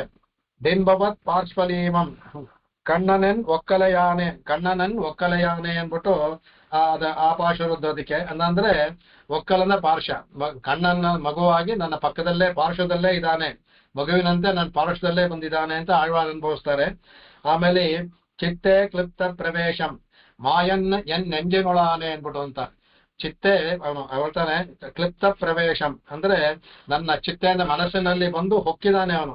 ನೆಂಜಿಲ್ ನೆಂಜಿಲ್ ಅಂದ್ರೆ ಮನಸ್ಸಿನಲ್ಲಿ ಇದ್ದಾನೆ ಭಗವನು ಕೃಷ್ಣ ಬಂದು ಕೂತ್ಕೊಂಡ್ಬಿಟ್ಟಿದ್ದಾನೆ ಮನೇಲಿ ಹೇಳ್ತಾರೆ. ಆಮೇಲೆ ಭುಜ ಶಿಖರ ಗತಂ ಅಂದರೆ ಎನ್ನೊಡೆ ತೋಳಿನ ಯಾನೆ ಅನ್ಬಿಟ್ಟು ಅಂತ, ಅವನು ಶಿಖರ ಗತಂ ನನ್ನ ತೋಳಿನ ಮೇಲೆ ಹತ್ಕೊಂಡಾಗೆ ಅವರಿಗೆ ಭಾವನೆ ಬಂದಿದೆ ಅವರಿಗೆ. ಅದಕ್ಕೆ ನನ್ನ 2 ಭುಜಗಳ ಮೇಲೂ ಏರದಂತಿದ್ದಾನೆ ಅನ್ಬಿಟ್ಟು ಎನ್ನೊಡೆ ತೋಳಿನ ಯಾನೆ ಅನ್ಬಿಟ್ಟು ಹೇಳ್ತಾರೆ.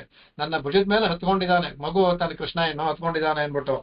ಆಮೇಲೆ ತಾಲು ಸಿಂಹಾಸನಸ್ಥಂ ಅಂತ ಹೇಳ್ತಾರೆ 7ನೇ ಇದರಲ್ಲಿ. ಅದಕ್ಕೆ ಎನ್ನೊಡೈ ನಾವಿನೊಳಾನೆ ಅಂತ, ನನ್ನ ನಾಗು ಅಂದ್ರೆ ನಾಲ್ಗೆ, ನನ್ನ ನಾಲ್ಗೆಯಲ್ಲೂ ಇದ್ದಾನೆ ಕೃಷ್ಣ, ನನ್ನ ನಾಲ್ಗೆಯಲ್ಲೂ ಇದ್ದಾನೆ ಅನ್ಬಿಟ್ಟು ಅಂತ.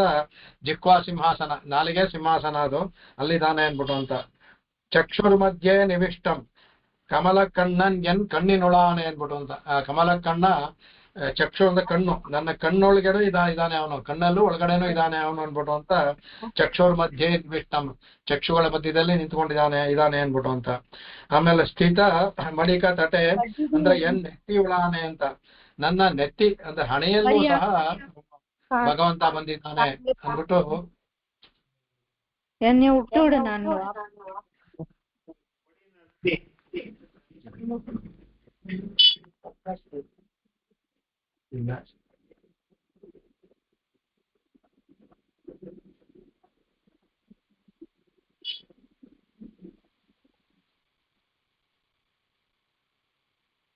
ಆಮೇಲೆ ಮಸ್ತಗೆ ತಸ್ತಿವಾಂಸಂ ಕಡೆಗೆ ದುಚ್ಚಿಯುಳಾನೆ ಅಂತ, ಕಡೆ ನನ್ನ ತಲೆ ಮೇಲೆ ಹೊತ್ಕೊಂಡ್ಬಿಟ್ಟಂತೆ ಅವರಿಗೆ, ನನ್ನ ತಲೆಯಿಂದ ಇದ್ದಾನೆ ಅನ್ಬಿಟ್ಟು ಹಾಗೆ ಅನುಭವಿಸ್ತಾರೆ. ಇದೇ ಭಕ್ತಿಗೆ ಅಂಗವಾದ ಈ ಪ್ರತ್ಯಾಹಾರಗಳು, ಕಣ್ಣು, ಕಿವಿ, ನಾಲಿಗೆ, ತಲೆ ಮೇಲೆ, ಕೈಗಳು, ತೋಳುಗಳು ಎಲ್ಲದರಲ್ಲೂ ಇದ್ದಾನೆ ಅನ್ಬಿಟ್ಟು. ಅದಕ್ಕೋಸ್ಕರ ಇಲ್ಲಿ ಇವರು ಆ ನಿಕಟೇಶು ಅನ್ನೋ ಪದವನ್ನು ಹಾಕುವಾಗ ಇದೆ ಅಂದ್ರೆ ಎಲ್ಲಾ ಕಡೆಯೂ ಭಗವಂತ ಇದ್ದಾನೆ ಅಂತ. ಇಲ್ಲಿ ಆಳ್ವಾರ್ ಅನುಭವಿಸಿದ್ದೇನೆ ತಾನು ಅನುಭವಿಸಿ ಒಂದೇ ಪದವಾಗಿ ನಿಕಟೇಶು ಅಂತ ಹಾಕ್ಬಿಟ್ರು. ಆ ನಿಕಟೇಶವನಿಗೆ ಈ ಪೂರ್ಣ ಇದರ ಎಲ್ಲ ಅರ್ಥವನ್ನು ಅದ್ರಲ್ಲಿ ತಗೋಬಹುದು ನಾವು ಅದರಲ್ಲಿ, ಅದನ್ನ ಹೇಳ್ತಾರೆ ಅದಕ್ಕೆ. ಹಾಗಾಗಿ ಇವನು ಈ ಭಗವಂತ ಇಂತಹ ಇವನನ್ನ ನಾನು ನಿಶಾಮಯಾಮಿ ಅಂದ್ರೆ ನಾನು ನೋಡ್ತಾ ಇದ್ದೀನಿ ಅನ್ಬಿಟ್ಟು, ಅಂದ್ರೆ ಸರ್ವದಾ ಅನ್ಬಿಟ್ಟು ಅಂತ. ಅಂದ್ರೆ ಯಾವಾಗ್ಲೂ ಕಾಚಿತ್ವ ಕದಾಚಿತ್ ಅಲ್ಲ, ಸರ್ವದಾ ಸರ್ವಕಾಲೇ ಎಲ್ಲಾ ಕಾಲದಲ್ಲೂ ಎಲ್ಲಾ ಸಮಯದಲ್ಲೂ ಸಹ ನಾನು ನೋಡ್ತಾ ಇದ್ದೇನೆ ಭಗವಂತನ ಅನ್ಬಿಟ್ಟು ಇಲ್ಲಿ ಹೇಳ್ತಾರೆ. ಇದರಲ್ಲಿ ಏನು ಅಂದ್ರೆ ನೇರವಾಗಿ ಸ್ವಾಮಿ ತಮಗೆ ಭಗವಂತ ನೋಟ ತನಗೆ ಕೊಟ್ಟಿದ್ದ ಅನುಗ್ರಹ ಮಾಡದಂತ, ತನ್ನ ದೃಶ್ಯ ಅನುಗ್ರಹ ಮಾಡದಂತ ಹೇಳ್ತಾನೆ.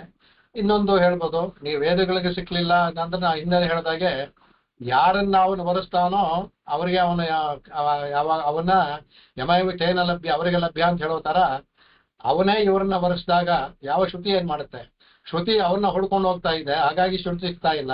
ಅವನೇ ಇವ್ರನ್ನ ಹುಡ್ಕೊಂಬಂದ ಅಂದ್ರೆ ಭಕ್ತರನ್ನ ಭಗವಂತನ ಹುಡ್ಕೊಂಬಂದ್ರೆ. ಈಗ ರಜಸ್ತ್ರೀಯರಲ್ಲಿ ಏನೇನ್ ಮಾಡಿದ್ರು ಅವರು, ಯಾವಾಗ ಪುಣ್ಯ ಅವ್ರನ್ನ ಹುಡ್ಕೊಂಡು ಭಗವಂತ ಅಲ್ಲಿಂದ ಬಂದ. ಅವನೇ ಹುಡ್ಕೊಂಡು ಬಂದಾಗ ಅವರಿಗೆ ಲಭ್ಯನೇ ಆಗಿ ಆಗ್ತಾನೆ. ಹಾಗಾಗಿ ಅವರೇ ಹೇಗೆ ಶಂಕರಾಚಾರ್ಯರಿಗೂ ಅವನೇ ಹುಡ್ಕೊಂಬಂತ ದೃಶ್ಯವನ್ನು ಕೊಟ್ಟ, ದೇಶಿಗರಿಗೂ ಸಹ ತಾನೇ ಹುಡ್ಕೊಂಡ್. ಇದೇ ತರ ಯಾರು ತಪಸ್ ಮಾಡ್ತಾರೋ ಯೋಗಿಗಳಿಗೆಲ್ಲವೇ ಅವನು ತಾನು ತೇನ ಲಭ್ಯ, ಅವರಿಗೆ ಲಭ್ಯನಾಗ್ತಾನೆ, ಅವರಿಗೆ ಮನಸ್ಸಲ್ಲಿ ತೋರಿಸ್ಕೊಳ್ತಾನೆ. ಅಲ್ಲಿ ಆಳ್ವಾರಿಗೆ ತೋರ್ಕೊಂಡಂಗೆ, ಕಣ್ಣೆದುರು ಇದ್ದಂಗೆ, ತಲೆ ಮೇಲೆ ಕೂತ್ಕೊಂಡಂಗೆ, ತೋಳಿಗೆ ಹತ್ತದಂಗೆ, ಎಲ್ಲವೂ ನಾಲ್ಗೆನಿದ್ದಾಗೆ ಎಲ್ಲವನ್ನೂ ಅನುಭವಿಸ್ತಾರಲ್ಲ ಅವರು. ಆ ತರ ಎಲ್ಲಾ ಕಡೆ ಭಗವಂತ ತನ್ನ ಅನುಭವವನ್ನ ಅವ್ರಿಗೆಲ್ಲರೂ ಕೊಡ್ತಾನೆ ಅಂತ, ಭಕ್ತರಿಗೆ ಅನುಭವವನ್ನು ಕೊಡ್ತಾನೆ. ಅದನ್ನೇ ಈ ಶ್ಲೋಕದ ಅರ್ಥ ಇದನ್ನೇ ಇದು. ಇದರಲ್ಲಿ ಮುಂದಿನ ಶ್ಲೋಕ ಹೋಗೋಣ. ಈ ಶ್ಲೋಕದಲ್ಲಿ ಇನ್ನೊಂದು 2-3 ಪಾಯಿಂಟ್ ಇದೆ.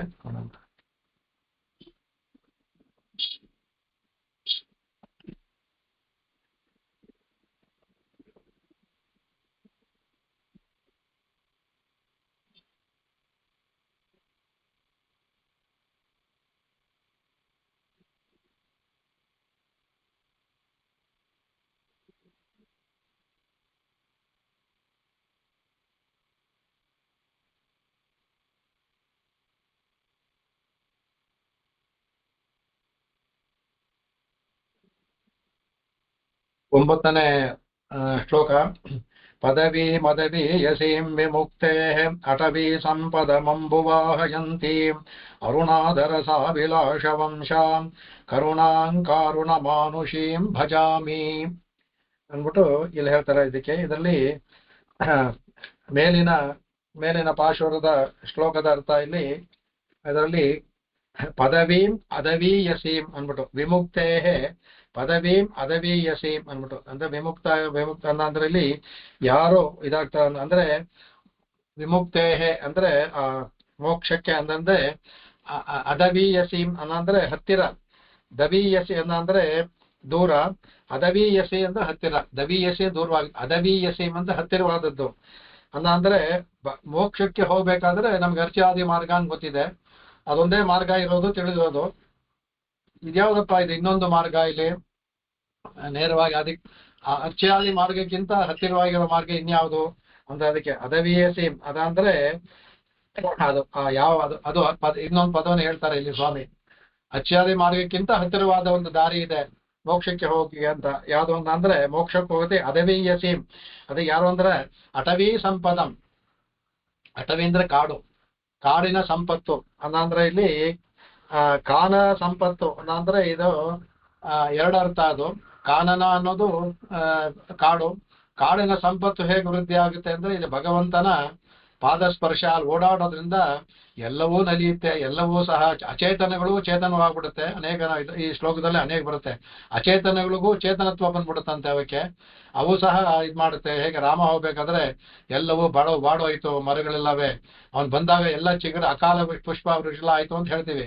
ಅವು ಅಚೇತನ ವಸ್ತು ಹೇಗಪ್ಪ ಅಂದ್ರೆ ಅದಕ್ಕೂ ಬರುತ್ತೆ. ಅದಕ್ಕೆ ಇದು ಭಗವಂತನ ಇದ್ದ ಅಂದ್ರೆ ಅಚೇತನಕ್ಕೂ ಸಹ ಚೇತನದ ಒಂದು ಗುಣ ಬಂದ್ಬಿಡುತ್ತೆ ಅನ್ಬಿಟ್ಟು ಅಂತ ಕಡೆಗೆ. ಇದು ಈ ಕಾನನಕ್ಕೆ ಏನಂದ್ರೆ ಅಟವಿ ಸಂಪತ್ ಅಂಬುವಾಹಯಂತಿ ಅಂತ.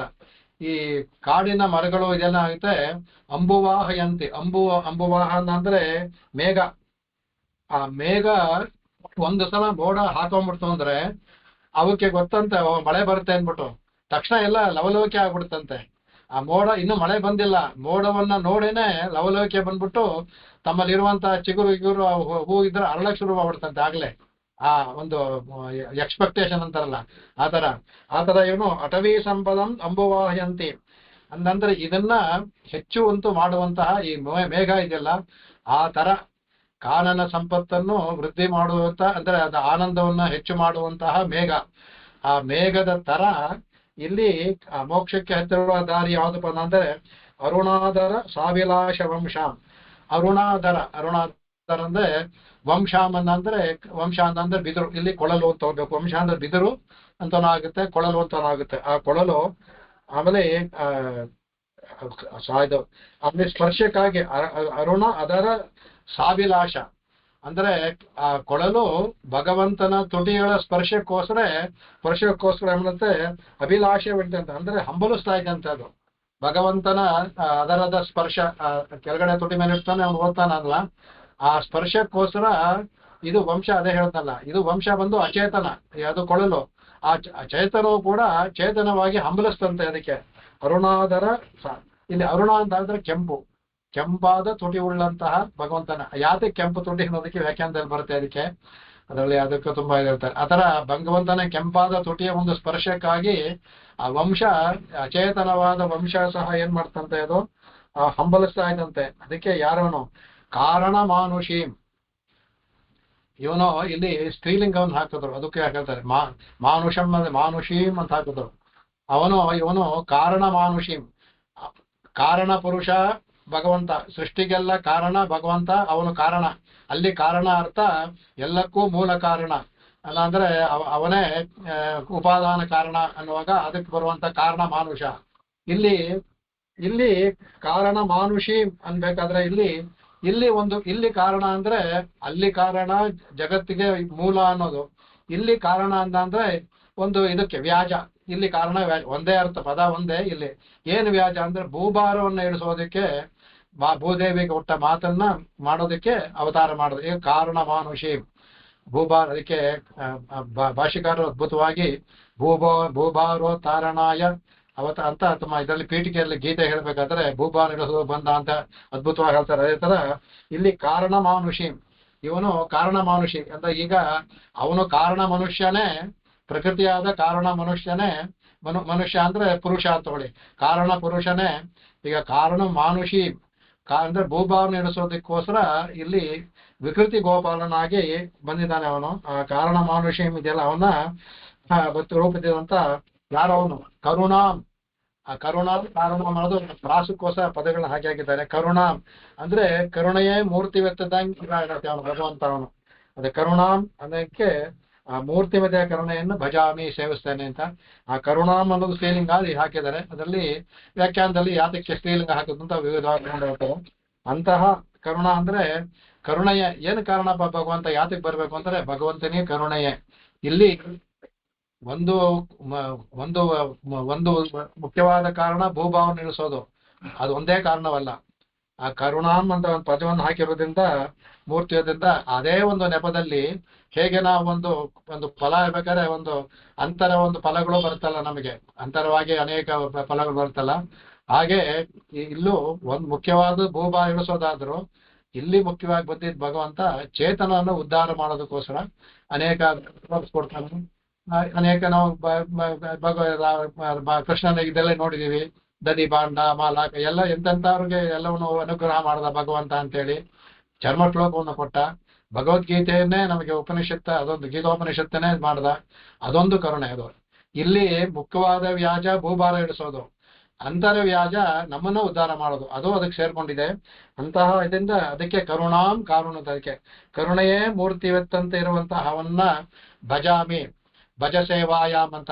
ಭಜಾಮಿ ಅಂದ್ರೆ ಭಜಿಸ್ತೇನೆ ಅಂದ್ರೆ ಭಜ ಸೇವಿಸ್ತೇನೆ ಅಂತ ಅರ್ಥ. ಭಜ ಸೇವಾಯಾಮ್ ಅಂತ ಅರ್ಥ. ಅದಕ್ಕೆ ಭಜ ಧಾತುಗೆ ಸೇವಾಯಾಮ್, ಭಗವಂತನ ಸೇವೆ ಮಾಡಬೇಕು ಅಂತ, ಸೇವಿಸ್ತೇನೆ ಅನ್ಬಿಟ್ಟು ಅಂತ. ಸುಮ್ಮನೆ ಹೋಗಿ ಹೇಳ್ತಾನೆ ಕೈ ಮುಗ್ದು ಅದು ಸೇವೆ ಅಷ್ಟೇ ಅಲ್ಲ. ಇಲ್ಲಿ ಸೇವೆಗೆ ಅನೇಕ ಅರ್ಥವನ್ನು ಹೇಳ್ತಾರೆ.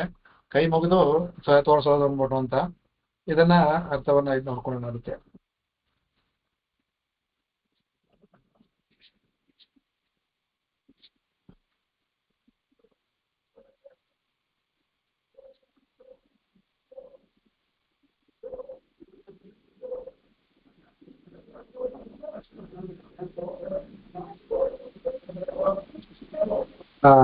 ಎಂಟನೇ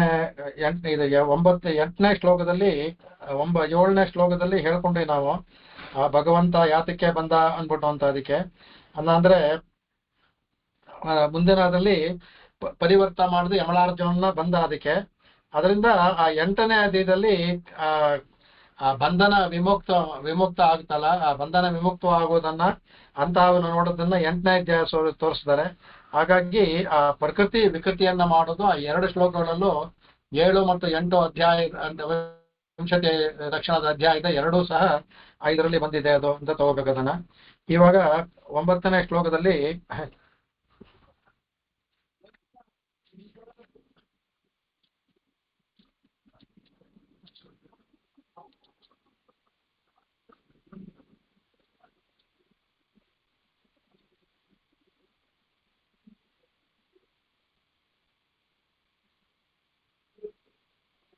ಇಲ್ಲಿ ಪದಗಳ ಒಂದು ಇದನ್ನ ನೋಡ್ಬೇಕು. ಇಲ್ಲಿ ಕರುಣಾಂ ಕಾರುಣಂ ಅಂತ ಪದವನ್ನು ಹಾಕಿದ್ದದಕ್ಕೆ ಮುಂದಿನ ಇದರಲ್ಲಿ ಅನಿವೇಶವ್ಯಂ ಶ್ರವಣಯೋ ಮುಂದಕ್ಕೆ ಬರ್ತದೆ. ಅನಿವೇಶ ನಿಷೇವಣೀಯ ಮುಷ್ಣೋ ಅಂತ ಬರ್ತದೆ. ಅದಕ್ಕೆ ಅಂದ್ರೆ ಮುಂದೆ ಅನುಭವಿಸುವಂತಹದ್ದು ಅನಿವೇಶಂ ನಿಷೇವ್ಯಂ ಅನ್ಬಿಟ್ಟು ಅಂತ. ಈ 9ನೇ ಶ್ಲೋಕ 9ನೇ ವಿಂಶತಿ ಲಕ್ಷಣ ಅಂದ್ರೆ ಊಹೆ. ಊಹೆ ಅಂದ್ರೆ ಒಂದು ಭಗವಂತನ ಊಹೆಯಿಂದ ತಿಳ್ಕೋಬೇಕು. ತರ್ಕದಲ್ಲಿ ಬರುತ್ತಲ್ಲ ಅದಂದ್ರೆ ಬೆಂಕಿ ಹೊಗೆ ಇದ್ರೆ ಬೆಂಕಿ ಇದೆ ಅಂತ ಆ ತರ ಊಹೆ, ಅದು ತರ್ಕ ಮಾಡಿ ತಿಳ್ಕೋಬೇಕು. ಈ ತರ್ಕದಿಂದ ಅದನ್ನ ಇದಿರ್ಲಿ ವಿಷಯವಾಗಿ ಅದನ್ನ ತೋರಿಸ್ಕೊಟ್ಟಿದೆ. ಅದಕ್ಕೆ ಮುಂದನ ಬರುವಾಗ ಇಲ್ಲಿ ಭಗವಂತನ ತಿಳ್ಕೊಳ್ಳೋದು, ಊಹೆಯಿಂದ ತಿಳ್ಕೊಳ್ಳುವಂತಹದ್ದು ಯಾವ ತರ ಭಗವಂತನೇ ಇವನು ಅನ್ಬಿಟ್ಟು ಅದಕ್ಕೆ ಇಲ್ಲಿ ಮಾಡುವ ಅಚೇತನ ವಸ್ತುಗಳು ಮಾಡುವ ಇದರಿಂದ ಇವನು ಭಗವಂತನೇ ತಿಳ್ಕೋಬೇಕು. ಆ ಊಹವನ್ನು ಹೇಳಿರೋದ್ರಿಂದ ಅಂದ್ರೆ ಮಂತ್ರಕ್ಕೆ ಅರ್ಥಕ್ಕೆ ಏನು ಯಾವ ತರ ತಗೋಬೇಕು ಅನ್ನೋದನ್ನ 9ನೇ ಅಧ್ಯಾಯದಲ್ಲಿ ಬರುತ್ತೆ. ಅದನ್ನೇ ಇಲ್ಲಿ ತೋರಿಸ್ಕೊಟ್ಟಿದ್ದಾರೆ. ಅದಕ್ಕೆ ಈ ಶ್ಲೋಕದಲ್ಲಿ ಅದನ್ನೇ ಇದಾಗಿದೆ. ಅದಕ್ಕೆ ಅಂದ್ರೆ ಇಲ್ಲಿ ಅದವೀಯಸೀಂ ವಿಮುಕ್ತೆ ಎನ್ನುವಾಗ ಇನ್ನೊಂದು ಹೇಳ್ತಾರೆ. ಅದಕ್ಕೆ ಇಲ್ಲಿ ಪದವಿ ಅನ್ನುವಾಗ ಒಂದು ಅಲ್ಲಿ ಮೇಲೆ ಪಡುವಂತಹ ಪದವಿ. ನಾವು ಹೀಗೆ ಅದವೀಯಸೀಂ ಇದು ವಿಮುಕ್ತ ಅದವೀಯಸೀಂ ಪದವಿ ಅನ್ನೋದೇ ಅಲ್ಲಿ ಪಡುವಂತಹ ಪದವಿಯಿಂದ ನಮಗೆ ಪಟ್ಟ ಅಂತ ಹೇಳ್ತೀವಲ್ಲ, ಅಲ್ಲಿ ಸಿಗುವಂತಹದ್ದು ಅದಾಗಿದೆ. ಅದಕ್ಕೆ ಇಲ್ಲಿ ಪದವಿ ಅನ್ನುವಾಗ ಇಲ್ಲಿ ಪಾದುಕೆ ಅಂತ ಅರ್ಥವೂ ಬರುತ್ತೆ. ಅದಕ್ಕೆ ಪದವೀಂ ಅದವೀಯಸಿಂ ಭಗವಂತನ ಅತ್ಯಂತ ಸುಲಭವಾಗಿ ಪಡ್ಕೊಳ್ಳೋ ದಾರಿ ಯಾವುದು ಅಂದ್ರೆ ಅವನ ಚರಣಾರವಿಂದ. ನೀವು ಅಲ್ಲಿವರೆ ಚರಣಾರವಿಂದ ಹಿಡ್ಕೊಂಡ್ರೆ ತಕ್ಷಣ ಅವನೇ ಇಲ್ಲಿ ಬಂದೆ ಅಂದ್ರೆ ಇಲ್ಲಿ ನೇರವಾಗಿ ಬಂದಿದ್ದಾನಲ್ಲ, ಅವನಿಗೆ ಅವತಾರ ಕಾಲದಲ್ಲಿ ನೇರವಾಗಿ ಬಂದಿದ್ದಾನೆ. ಅವನು ಭಗವಂತನ ಕಾಲು ಹಿಡ್ಕೊಂಡ್ಬಿಟ್ರೆ ಆಗ್ಲೇ ತಕ್ಷಣ ಇವಾಗ ಅರ್ಚಾದಿ ಮಾರ್ಗ ಅದು ಕಾಯ್ಲೇಬೇಕಾಗಿಲ್ಲ. ಅದಕ್ಕೆ ಅಲ್ಲಿ ಪಾದಿಕೆ ವರ್ಣಿತವಾಗಿದೆ ಅನ್ಬಿಟ್ಟು ಅಂತ ಇದಕ್ಕೆ ಈ ಸಂಶ್ಲೇಷಕ್ಕೆ ಹೇಳ್ತಾ. ಅದಕ್ಕೆ ಪದವಿ ರದ್ವಿ ಯಸೀರ್ನಃ ಅಂತ ಅಪ್ಪಯ್ಯ ದೀಕ್ಷಿತು ಇದನ್ನ ಪದ ಹೇಳ್ತದೆ. ಪದವೀನ್ ಅದವಿ ಯಸೀರ್ನಃ ಅನ್ಬಿಟ್ಟು ಅಂತ ಇಲ್ಲಿ ಏನ್ ಹೇಳ್ತಾರೆ ಅಂದ್ರೆ ಇಲ್ಲಿ ಪಾದುಕೆ ಅದನ್ನ ಅವನ ಹಿಡಿಯೋದು ಅಂದ್ರೆ ಪ್ರಪತ್ತಿ ಗ್ರಹಣವಾಗಿದೆ. ಇಲ್ಲಿ ಪ್ರಪತ್ತಿ ಅತ್ತಾನೆ ನಾರಾಯಣ ಚರಣೋ ಶರಣ ಪ್ರಪತ್ತಿ ಅತ್ತಾನೆ. ಪ್ರಪತ್ತಿ ಅಂದ್ರೆ ಇಲ್ಲಿ ಅಪ್ಪಯ್ಯ ದೀಕ್ಷಿತರೇ ಅವ್ರು ತೋರಿಸ್ಕೊಟ್ಟಿದ್ದಾರೆ. ಇಲ್ಲಿ ಪ್ರಪತ್ತಿಯು ವ್ಯಂಜಿತವಾಗಿದೆ. ಈ ಪದದಿಂದ ಪದವಿ ಮದವಿ ಯಸೀಂ ಅಂತ ಇರೋದ್ರಿಂದ ಪ್ರಪತ್ತಿ ವ್ಯಂಜಿತವಾಗಿದೆ ಅಂತ ಅಪ್ಪಯ್ಯ ದೀಕ್ಷಿತ ವ್ಯಾಖ್ಯಾನ ಮಾಡಿದ್ದಾರೆ. ಇದಕ್ಕೆ ಅಂದ್ರೆ ಇದು ಪ್ರಪತ್ತಿ ರೂಪ ಅತ್ಯಂತ ಲಘುವಾದದ್ದು. ಆ ಲಘುವಾದದ್ರಿಂದ ಅದರಿಂದ ನ್ಯೂನತೆ ಬರೋ ಸಾಧ್ಯವಿಲ್ಲ. ಒಂದೇ ಸಲ ಮಾಡಬೇಕು, ಮಾಡಿದ್ರೆ ಮುಗಿತು, ಮತ್ತೆ ಮಾಡಬೇಕಾಗಿಲ್ಲ. ಅದರಿಂದ ಇನ್ನೊಂದ್ಸಲ ಮಾಡುವಾಗ ತಪ್ಪಾಯ್ತು ಮಾಡ್ತು ಅದರಿಂದ ಯಾವುದೂ ಇಲ್ಲ. ಅದರಿಂದ ನ್ಯೂನತೆಗಳು ಪ್ರಪತ್ತಿಯಲ್ಲಿ ಬರೋದಕ್ಕೆ ಒಂದೇದು ವಿಶ್ವಾಸದೊಂದಿಗೆ ಒಂದು ಸಲ ಮಾಡಿದ್ರೆ ಸಾಕು ಅಷ್ಟೇ. ಆಮೇಲೆ ನ್ಯೂನತೆಗಳು ಸಾಧ್ಯವೇ ಇಲ್ಲ. ಏನು ನ್ಯೂನತೆ ಉಂಟಾದ್ರೂ ಭಗವಂತ ಸರಿಪಡಿಸ್ಕೊಂಡ್ಬಿಡ್ತಾನೆ. ಹಾಗಾಗಿ ಇಲ್ಲಿ ವಿಮುಕ್ತೆ ಅಂತ ಪದವನ್ನು ಹಾಕಿದ್ರು. ಇಲ್ಲಿ ಅಂದ್ರೆ ವಿ ಅನ್ನೋದು ವಿಶೇಷೇಣ ಮುಕ್ತೇ ಅಂತ ಅನ್ಬಿಟ್ಟು ಉಪಸರ್ಗ ಅಂದ್ರೆ ಆ ಮುಕ್ತಿಗೆ ಪ್ರಯೋಗ ಸೇರಿದೆ. ವಿಮುಕ್ತೇ ಅಂದ್ರೆ ಯಾವ ಒಂದು ವ್ಯಾಜವಿಲ್ಲದೆ ವಿನಾ ಅಂದ್ರೆ ವಿನಾ ವ್ಯಾಜೇನ ವಿಶೇಷೇಣ ಎಲ್ಲ ಒಂದು ಅರ್ಥ. ಯಾವ ಒಂದು ಇಲ್ಲದೇನೆ ಸಹ ಭಗವಂತನ ಪಾದ ಅಂದ್ರೆ ಪ್ರಪತ್ತಿಯನ್ನು ಮಾಡಿದ್ರೆ ಖಂಡಿತವಾಗೂ ನಿಶ್ಚಿತವಾಗೂ ಯಾವ ಒಂದು ಇದು ಇಲ್ಲದೆ ಮೋಕ್ಷವನ್ನು ಸಿಕ್ಕೇ ಸಿಗುತ್ತೆ ಅನ್ನೋದಕ್ಕೆ ವಿಮುಕ್ತೇ ಪದವನ್ನು ಹಾಕಿದ್ರು ಅಂದ್ಬಿಟ್ಟು ಅದ್ಭುತವಾಗಿ ಅಪಯ ದೀಕ್ಷಿತ ವ್ಯಾಖ್ಯಾನ ಇದೇ ಸ್ವಲ್ಪ ಅಲ್ಲಿ ಬರುತ್ತೆ. ಅಲ್ಲಿ ವ್ಯಾಖ್ಯಾನ ಮಾಡಿದ. ಅದಕ್ಕೆ ವಿ ಉಪಸರ್ಗಕ್ಕೆ ಅನೇಕ ಅದಾಗುತ್ತೆ. ಅದಕ್ಕೆ ಯಾಕೆಂದ್ರೆ ಈ ಬೇರೆ ಇದಲ್ಲಾಯ್ತು ಅಂದ್ರೆ ಪ್ರಪತ್ತಿಗೂ ಅದೇ ಭಕ್ತಿಯೋಗಕ್ಕೂ ಅಲ್ಲಿ ಅವರೇ ಹೇಳ್ತಾರೆ. ನಾವು ತಿಳ್ಕೊಂಡಿರುವಂತದ್ದೇ ಭಕ್ತಿಯೋಗದಲ್ಲಿ ಅನೇಕ ಜನ್ಮಗಳು ಕಳಿಬೇಕು. ಸಂಚಿತ ಪಾಪ ಹೋಗುತ್ತೆ ಅಲ್ಲವೇ, ಆದ್ರೂ ಪ್ರಾರಬ್ಧ ಕರ್ಮ ಪೂರ್ಣವಾಗಿ ಕಳಿಬೇಕು. ಅದಕ್ಕೆ ಅನೇಕ ಜನ್ಮಗಳು ಬೇಕು. ಪ್ರಪತ್ತಿಯಲ್ಲಿ ಒಂದೇ ಜನ್ಮ, ಪ್ರಪತ್ತಿ ಮಾಡಿದ್ರೆ ಒಂದೇ. ಇದರಲ್ಲಿ ಮುಂದಕ್ಕೆ ಅನೇಕ ಶರೀರಗಳು ಇಲ್ಲವೇ ಇಲ್ಲ, ಶರೀರ ರಹಿತವಾಗುತ್ತೆ. ಅದರಿಂದ ಅದವೀಯಸೀಂ ಈ ಪ್ರಪತ್ತಿ ಯಾತಕ್ಕೆ ಅದವಿ ಹತ್ತಿರವಾಯಿತು ಅಂದ್ರೆ ಒಂದೇ ಜನ್ಮದಲ್ಲಿ ಸಿಗುವಂತದ್ದು ಅದವೀಯಸೀಂ. ಇದು ವಿಮುಕ್ತೆ ಹೋಗೋದು ಅರ್ಚಾದಿ ಮಾರ್ಗದಲ್ಲೇ ಇರ್ಬೋದು. ಅದವೀಯಸೀಂ ಅಂದ್ರೆ ವಿಮುಕ್ತೆ. ಈ ಪ್ರಪತ್ತಿ ಅನ್ನೋದು ಪದವಿ ಅನ್ನೋದು ಪದ ಅನ್ನೋದು ಭಗವಂತನ ಪದ ಅಂದ್ರೆ ಪಾದವನ್ನ ತಗೊಂಡ ಅಂದ್ರೆ ಭಗವಂತನ ಪಾದಾಳಿ ಶರಣಾಗತಿ ಮಾಡಿದ್ರೆ ಅದವೀಯಸೀಂ ಅತ್ಯಂತ ಬೇಗ. ಯಾಕಂದ್ರೆ ಒಂದೇ ಜನ್ಮ. ಭಕ್ತಿಯೋಗದಲ್ಲಾದ್ರೆ ಎಷ್ಟು 100 1000 ಏನೋ ಗೊತ್ತಿಲ್ಲ. ಆದ್ರೆ ಇಲ್ಲಿ ಒಂದೇ ಜನ್ಮದಲ್ಲಿ ಆಗಿದ್ದರಿಂದ ಅದವೀಯಸೀಂ ಅಂದ್ರೆ ಇದು ಈ ಸಾಧನ ವಿರುದ್ಧ ಆಗಿದೆ ಇದರಲ್ಲಿ. ದೇಹಕ್ಕೆ ಪ್ರಸೋ ಸಾಧನ, ಇದೇ ಜನ್ಮದಲ್ಲೇ ನಮಗೆ ಮೋಕ್ಷ ಸಿಗುತ್ತೆ ಅನ್ನೋ ಸೂಚನೆ ಅನ್ನೋದಕ್ಕೆ ಪದವಿ ಮದವಿ ಯಸಿ ವಿಮುಕ್ತೇ ಅಂದ್ಬಿಟ್ಟು ಮೋಕ್ಷಕ್ಕಾಗಿ ಇದು ಮುಕ್ತರಾಗ್ಬಿಡ್ತೀವಿ ಅಂದ್ಬಿಟ್ಟು ಅಂತ. ಅದಕ್ಕೆ ಇಲ್ಲಿ ಅಟವಿ ಸಂಪದಂ ಅನ್ನುವಾಗ ಕಾನನ ಸಂಪತ್ತು ಅಂತ ಹೇಳ್ತಾರೆ. ಈ ಕಾನನ ಸಂಪತ್ತು ಅನ್ನೋದು ಮೇಲ್ನೋಟಕ್ಕೆ ಹೇಗೆ ಮಗೋಲ್ನ ಆಯ್ತು ಅಂತ, ಇಲ್ಲಿ ಕಾಡು ವೇದಕ್ಕೆ ವೇದಾರಣ್ಯ ಅಂತ ಅದಕ್ಕೆ ವೇದಗಳಿಗೆ ಭಗವಂತನೇ ಸಂಪತ್ತು, ಎಲ್ಲ ಅಕ್ಷರಗಳು ಭಗವಂತನೇ ಹೇಳುತ್ತೆ ಅಂತ ಹೇಳ್ತಾರೆ. ಮೀಮಾಂಸ ಹೇಳ್ತಲ್ಲ, ಎಲ್ಲ ಅಕ್ಷರಗಳು ಭಗವಂತನೇ ಹೇಳುತ್ತೆ, ಪ್ರತಿಯೊಂದು ಅಕ್ಷರ ಎಲ್ಲವನ್ನು ಭಗವಂತನೇ ಹೇಳುತ್ತೆ ಅಂದ್ಬಿಟ್ಟು ಹೇಳುತ್ತೆ. ಅದರಿಂದ ಅರಣ್ಯ ಅದು. ಇದು ಇವನು ಅಟವಿ ಸಂಪದಂ, ಈ ವೇದಕ್ಕೆ ಇವನೇ ಸಂಪತ್ತು. ಅಟವಿ ಸಂಪದಂ ನಮಗೂ ಸಂಪತ್ತೆ, ಆ ವೇದಕ್ಕೆ ಇವನು ಸಂಪತ್ತಾಗಿದೆ. ಯಾಕಂದ್ರೆ ಎಲ್ಲ ಅಕ್ಷರ ಅವನ್ನೇ ಹೇಳೋದು, ಅದರಿಂದ ವೇದಗಳನ್ನು ಅಕ್ಷರಗಳಿಗೆ ಸಂಪತ್ತಾಗಿದ್ದಾನೆ ಇವನು. ಅದಕ್ಕೆ ಇವನು ಅಂಬುವಾಹಯಂತಿ, ಇವನು ಕೃಷ್ಣ. ಮೇಘ ಸಹ ಕಪ್ಪಾಗಿದೆ, ಈ ಭಗವಂತನೂ ಸಹ ಕೃಷ್ಣ. ಆ ಮೇಘ ಬಂದ ತಕ್ಷಣನೇ ಆ ಗಿಡಗಳು ನೋಡಿ, ಅಚೇತನ ವಸ್ತುಗಳು ಅವಕ್ಕೆ ಗೊತ್ತಾಗ್ಬಿಡುತ್ತಂತೆ, ಅರಳ ಶುರು ಮಾಡುತ್ತಂತೆ ಆಗ್ಲೇ. ಅಂದ್ರೆ ಅಚೇತನ ಹೇಗಪ್ಪ ಚೇತನದ ಬಂತು ಅಂದ್ರೆ ಅವಕ್ಕೆ ಭಗವಂತ ಕೊಟ್ಟಿದ್ದಾನೆ, ಅದಕ್ಕೆ ಅವು ಇದಾಗುತ್ತಂತೆ. ಇಲ್ಲಿ ಕೃಷ್ಣ ಅನ್ನೋ ಮೇಘ, ಇವನು ಈ ವನಚರ, ಇವನು ವನಚರ. ಈ ಕೃಷ್ಣ ಅನ್ನೋ ಮೇಘ, ಈ ಮೇಘ ಈಗ ಬಂದು ಈಗ ಬೇಗ ಸಂಚರಿಸ್ತಾ ಇದೆ. ಬೇಗ ಸಂಚರಿಸ್ತಾ ಇದ್ರೂ ಸಹ ಕೆಲವ್ರು ಮಾತ್ರ ತಿಳ್ಕೊಂಡ್ರು, ಆ ಮೇಘವನ್ನ ತಿಳ್ಕೊಳ್ಳೇ ಇಲ್ಲ. ಕಾಡಲ್ಲಿರುವ ಎಲ್ಲಾ ಮರಗಳು ಮೇಘವನ್ನ ತಿಳ್ಕೊಂತು. ಭೂಮಿಯಲ್ಲಿರುವ ಮನುಷ್ಯರು, ನಾವು ಕಾಡು ಪ್ರಾಣಿಗಳೇ. ಈ ಮನುಷ್ಯರನ್ನು, ಈ ಕಾಡು ಪ್ರಾಣಿಗಳು ಭೂಮಿಯಲ್ಲಿರೋದು ಆ ಭಗವಂತ ಅನ್ನೋ ಮೋಡವನ್ನ ತಿಳ್ಕೊಳ್ಳೇ ಇಲ್ಲ. ಆ ಅಟವಿ ಸಂಪದಂ ಅಂಬುವಾಹ ಅದನ್ನ ತಿಳ್ಕೊಳ್ಳೇ ಇಲ್ಲ. ಅದಕ್ಕೆ ಅವನು ಅಲ್ಲಿ ಅದು ಮೋಡ ಏನಾಗುತ್ತೆ, ಜಲವನ್ನ ಸುರಿಸುತ್ತೆ, ಸುರಿಸಿ ವೃಕ್ಷಗಳ ಭೂಮಿ ಎಲ್ಲ ಸಸ್ಯ ಫಲ ಬೆಳೆಯುವಂತೆ ಮಾಡುತ್ತೆ. ಅದಕ್ಕೆ ಹಾಗೆ ತರ ಇವನು ಈ ಭಗವಂತನ ಅಂಬು ಅಂದ್ರೆ ಇಲ್ಲಿ ಕರುಣೆ ಅಂತಾನೆ ಅರ್ಥ ಆಗುತ್ತೆ. ಅಂಬುವಾಹೆ ಅಂತೆ, ಭಗವಂತ ತನ್ನ ಕರುಣೆಯ ಜಲವನ್ನ ನಮ್ಮೇಲೆ ಸುರಿಸ್ತಾನಂತೆ. ಸುರಿಸಿದ್ರು ಸಹ ಅದಕ್ಕೆ ಇವರು ವೆಂಕಟಾದ್ವರಿಯವರು ತಮ್ಮ ಪಾದುಕಾಸ್ತವದಲ್ಲಿ ಹೇಳಿದ್ದಾರೆ. ಅದಕ್ಕೆ ಕಾಲೇ ಕಾಲೇ ಚರತಿ ಕರುಣಾ ವಾರ್ಷಿಕ ಕೃಷ್ಣಮೇಘ ಅಂದ್ಬಿಟ್ಟು ಅಂತ. ಅಂದ್ರೆ ಕಾಲೇ ಕಾಲೇ ಚರತಿ, ಚರಿಸ್ತಾನೆ ಇದೆ ಅದು ಕೃಷ್ಣಮೇಘ ಅನ್ನೋದು, ಕರುಣೆ ಅನ್ನೋ ಕೃಷ್ಣಮೇಘ. ವಾರ್ಷಿಕ ಕೃಷ್ಣಮೇಘ, ಮಳೆ ಸುರಿಸ್ತಾನೆ ಇದೆ. ಅದಕ್ಕೆ ಅದನ್ನ ನಾವು ಅದನ್ನ ತಗೊಂಡಿಲ್ಲ ಇನ್ನವೇ, ಅದನ್ನ ನಾವು ಗ್ರಹಿಸೋದಕ್ಕೆ ನಮ್ಗೆ ಸಾಮರ್ಥ್ಯ ಬಂದಿಲ್ಲ ಅದಕ್ಕೆ ಅಂತ ಹೇಳ್ತಾರೆ ಕಡೆಗೆ. ಆಮೇಲೆ ಈ ಕೃಷ್ಣ ಅನ್ನೋ ಮೇಘ ಏನ್ ಮಾಡುತ್ತೆ, ಅಲ್ಲಿ ಕಾಡಿನಲ್ಲಿರೋ ಆ ಮರಗಳ ತಾಪವನ್ನ ಹೋಗಿಸಿ ಅಲ್ಲಿರೋ ಧೂಳು ಗೀಳೆಲ್ಲ ತೆಗೆದು ಅವಕ್ಕೆ ಉಸಿರಾಟ ಮಾಡಿ ನೀರನ್ನು ಕೊಟ್ಟು, ಬುಡಕ್ಕೆ ನೀರು ಕೊಟ್ಟು ಚೆನ್ನಾಗಿ ಸಸ್ಯವು ಮಾಡುತ್ತೆ. ಇಲ್ಲಿ ಕೃಷ್ಣ ಮೇಘ ಏನ್ ಮಾಡುತ್ತೆ, ಶಮಯನ್ ಭವಸಂತಾಪಂ, ಈ ಭವಸಂತಾಪವನ್ನ ಶಮಯನ್, ಭವದಿಂದ ಉಂಟಾದ ತಮ್ಮ ತಾಪವನ್ನು ಹೋಗ್ಲಾಡ್ತಾನೆ ಕೃಷ್ಣ ಮೇಘ. ರಮಯನ್ ಸಾಧು ಚಾತಕಾನೆ, ಈ ಸಾಧುವನ್ನು ಚಾತಕ ಪಕ್ಷಿಗಳಿರ್ತ ಅದನ್ನ ರಮಸ್ತಾನಂತೆ. ಅವ್ರಿಗೆ ಮಾತ್ರ ಗೊತ್ತು, ಸಾಧುಗಳು ಚಾತಕ ಪಕ್ಷಿ ಅಂತ ಕಾಯ್ತಾ ಇದ್ದಾರಂತೆ. ಒಂದು ಸಲ ಭಗವಂತ ಅವತಾರ ತಕ್ಷಣ ಹಿಡ್ಕೊಂಡ್ಬಿಟ್ರು ಅವರು. ಅದಕ್ಕೆ ರಮಯನ್ ಸಾಧು ಚಾತಕಾನೆ, ಸಾಧುವನ್ನು ಚಾತಕ ಪಕ್ಷಿಗಳನ್ನ ರಮಿಸ್ತಾನಂತೆ ಅವನು. ಕೃಷ್ಣ ಮೇಘ ಕೃಪಾ ದೃಷ್ಟಿ ವೃಷ್ಟ್ಯ ಪುಷ್ಣಾತು ಮಾಮಪಿ ಅಂತ ಹೇಳ್ತಾರೆ. ಅದಕ್ಕೆ ಅಂದ್ರೆ ಕೃಷ್ಣ ಮೇಘದ ಮಾಘ ಕೃಪಾದೃಷ್ಟಿ ವೃಷ್ಟ್ಯ, ಭಗವಂತನ ಕೃಪಾದೃಷ್ಟಿ ಅನ್ನುವ ಒಂದು ಮೇಘ ನಮಗೆ ಬಿದ್ದ ಅಂದ್ರೆ, ಕೃಷ್ಣ ಮೇಘ ಬಿದ್ದ ಅಂದ್ರೆ ಮಾಮಪಿ ಪುಷ್ಣಾತು, ನಮ್ಮನ್ನೂ ಸಹ ಅಂದ್ರೆ ನಮ್ಮಂತ ನೀಚರನ್ನು ಪಾಪಿಗಳನ್ನು ಸಹ ಪುಷ್ಣಾತು, ನಮ್ಮನ್ನೂ ಸಹ ಪುಷ್ಣಾತು ಅಂದ್ರೆ ಪುನೀತರನ್ನಾಗಿ ಮಾಡ್ಲಿ ಅಂದ್ಬಿಟ್ಟು ಒಂದು ಶ್ಲೋಕ ಇದೆ. ಅದಕ್ಕೆ ಈ ಅಂಬುವಾಹಯಂತಿ ಅನ್ನೋದಕ್ಕೆ ಅಂಬು ವಾಹಯಂತಿ ಅಂತ ಈ ಒಟ್ಟಿಗೆ ಅಂಬುವಾಹಯಂತಿ ಮಾಡ್ಬೋದು.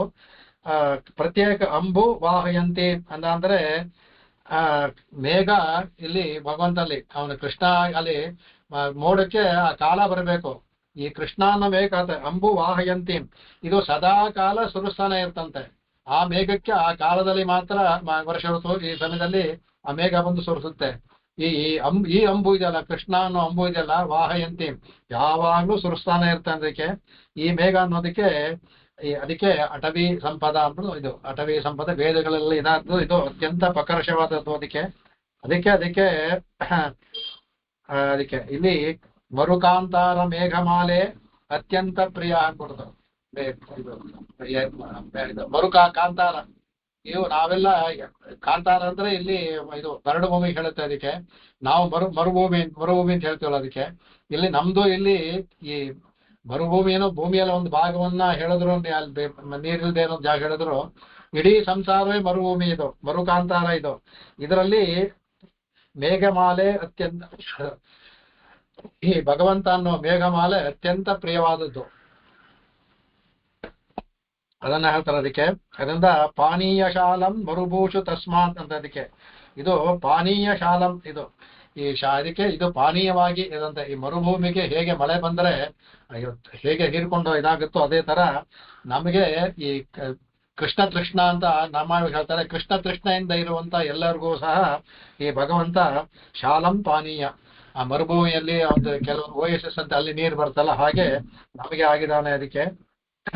ಅದಕ್ಕೆ ಶೋಭಯಂ ದಂಡಕಾರಣ್ಯಂ ದೀಪ್ತೇನ ಸ್ವೇನ ತೇಜಸ ಅಂದ್ಬಿಟ್ಟು ಇಲ್ಲಿ ಇದರಲ್ಲಿ ಹೇಳ್ಬೇಕಾದ್ರೆ, ರಾಮನಿಗೆ ಅಲ್ಲಿ ಹೋಗ್ಬೇಕಾದ್ರೆ ದಂಡಕಾರಕ್ಕೆ ಶೋಭಯಂ ದಂಡಕಾರಣ್ಯಂ ದೀಪ್ತೇನ ಸ್ವೇನ ತೇಜಸ. ರಾಮ ಹೋದ ತಕ್ಷಣ ಅವನ ತೇಜಸ್ಸು ದಂಡಕಾರಣ್ಯ ಎಲ್ಲ ಎಲ್ಲವೂ ಶೋಭಾಯಮಾನವಾಯಿತು ಅಂತ ಅಲ್ಲಿ ರಾಮನಿಗೆ ಹೇಳ್ತಾರೆ. ಇಲ್ಲಿ ಕೃಷ್ಣ ಇಲ್ಲಿ ಬಂದು ಇದೆಲ್ಲ ಇದು ಮಾಡ್ತಾನೆ ಅಂದ್ಬಿಟ್ಟು, ಇದಿನ್ನೂ ಸ್ವಲ್ಪ ದೊಡ್ಡದಾಗಿದೆ, ಇಲ್ಲಿಗೆ ನಿಲ್ಲಿಸ್ಕೊಳ್ತೀನಿ. ಮುಂದಿನ ಕ್ಲಾಸಲ್ಲಿ ಮುಗಿಸೋಣಕ್ಕೆ. ಕವಿತಾರ್ಕಿಕ ಸಿಂಹಾಯ ಕಲ್ಯಾಣ ಗುಣಶಾಲಿನೇ ಶ್ರೀಮತೆ ವೆಂಕಟೇಶಾಯ ವೇದಾಂತ ಗುರವೇ ನಮಃ. ವಾದಿದ್ವಿಪಶುರೋ ಭಂಗ ಪಂಚಾನ ಪರಾಕ್ರಮಃ ಶ್ರೀಮಾನ್ ವೆಂಕಟನಾಥಾರ್ಯಃ ಚಿರಂ ವಿಜಯತಾಂ ಭುವಿ. ಆಕಾಶಾತ್ ಪತಿತಂತೋಯಂ ಯಥಾ ಗಚ್ಚತಿ ಸಾಗರಂ ಸರ್ವದೇವ ನಮಸ್ಕಾರಃ. ಕೇಶವಂ ಪ್ರತಿಗಚ್ಚತಿ ಕೇಶವಂ ಪ್ರತಿಗಚ್ಚತಿ ಕೇಶವಂ ಪ್ರತಿಗಚ್ಚತಿ. ಓಂ ಶಾಂತಿ ಶಾಂತಿ ಶಾಂತಿ. ಕಾಯೇನ ವಾಚಾ ಮನಸೇಂದ್ರಿಯೈರ್ವಾ ಬುದ್ಧ್ಯಾತ್ಮನಾ ವಾ ಪ್ರಕೃತೆ ಸ್ವಭಾವಾತ್ ಕರೋಮಿ ಯದ್ಯತ್ ಸಕಲಂ ಪರಸ್ಮೈ ನಾರಾಯಣಾಯೇತಿ ಸಮರ್ಪಯಾಮಿ. ನಾರಾಯಣ. ಎಲ್ಲರಿಗೂ ನಮಸ್ಕಾರ. ಸೋಮವಾರ ನೋಡೋಣ. ನಮಸ್ಕಾರಪ್ಪ.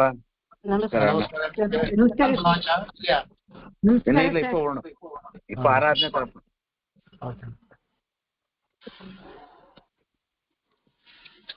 ತುಂಬಾ ಚೆನ್ನಾಗಿತ್ತು.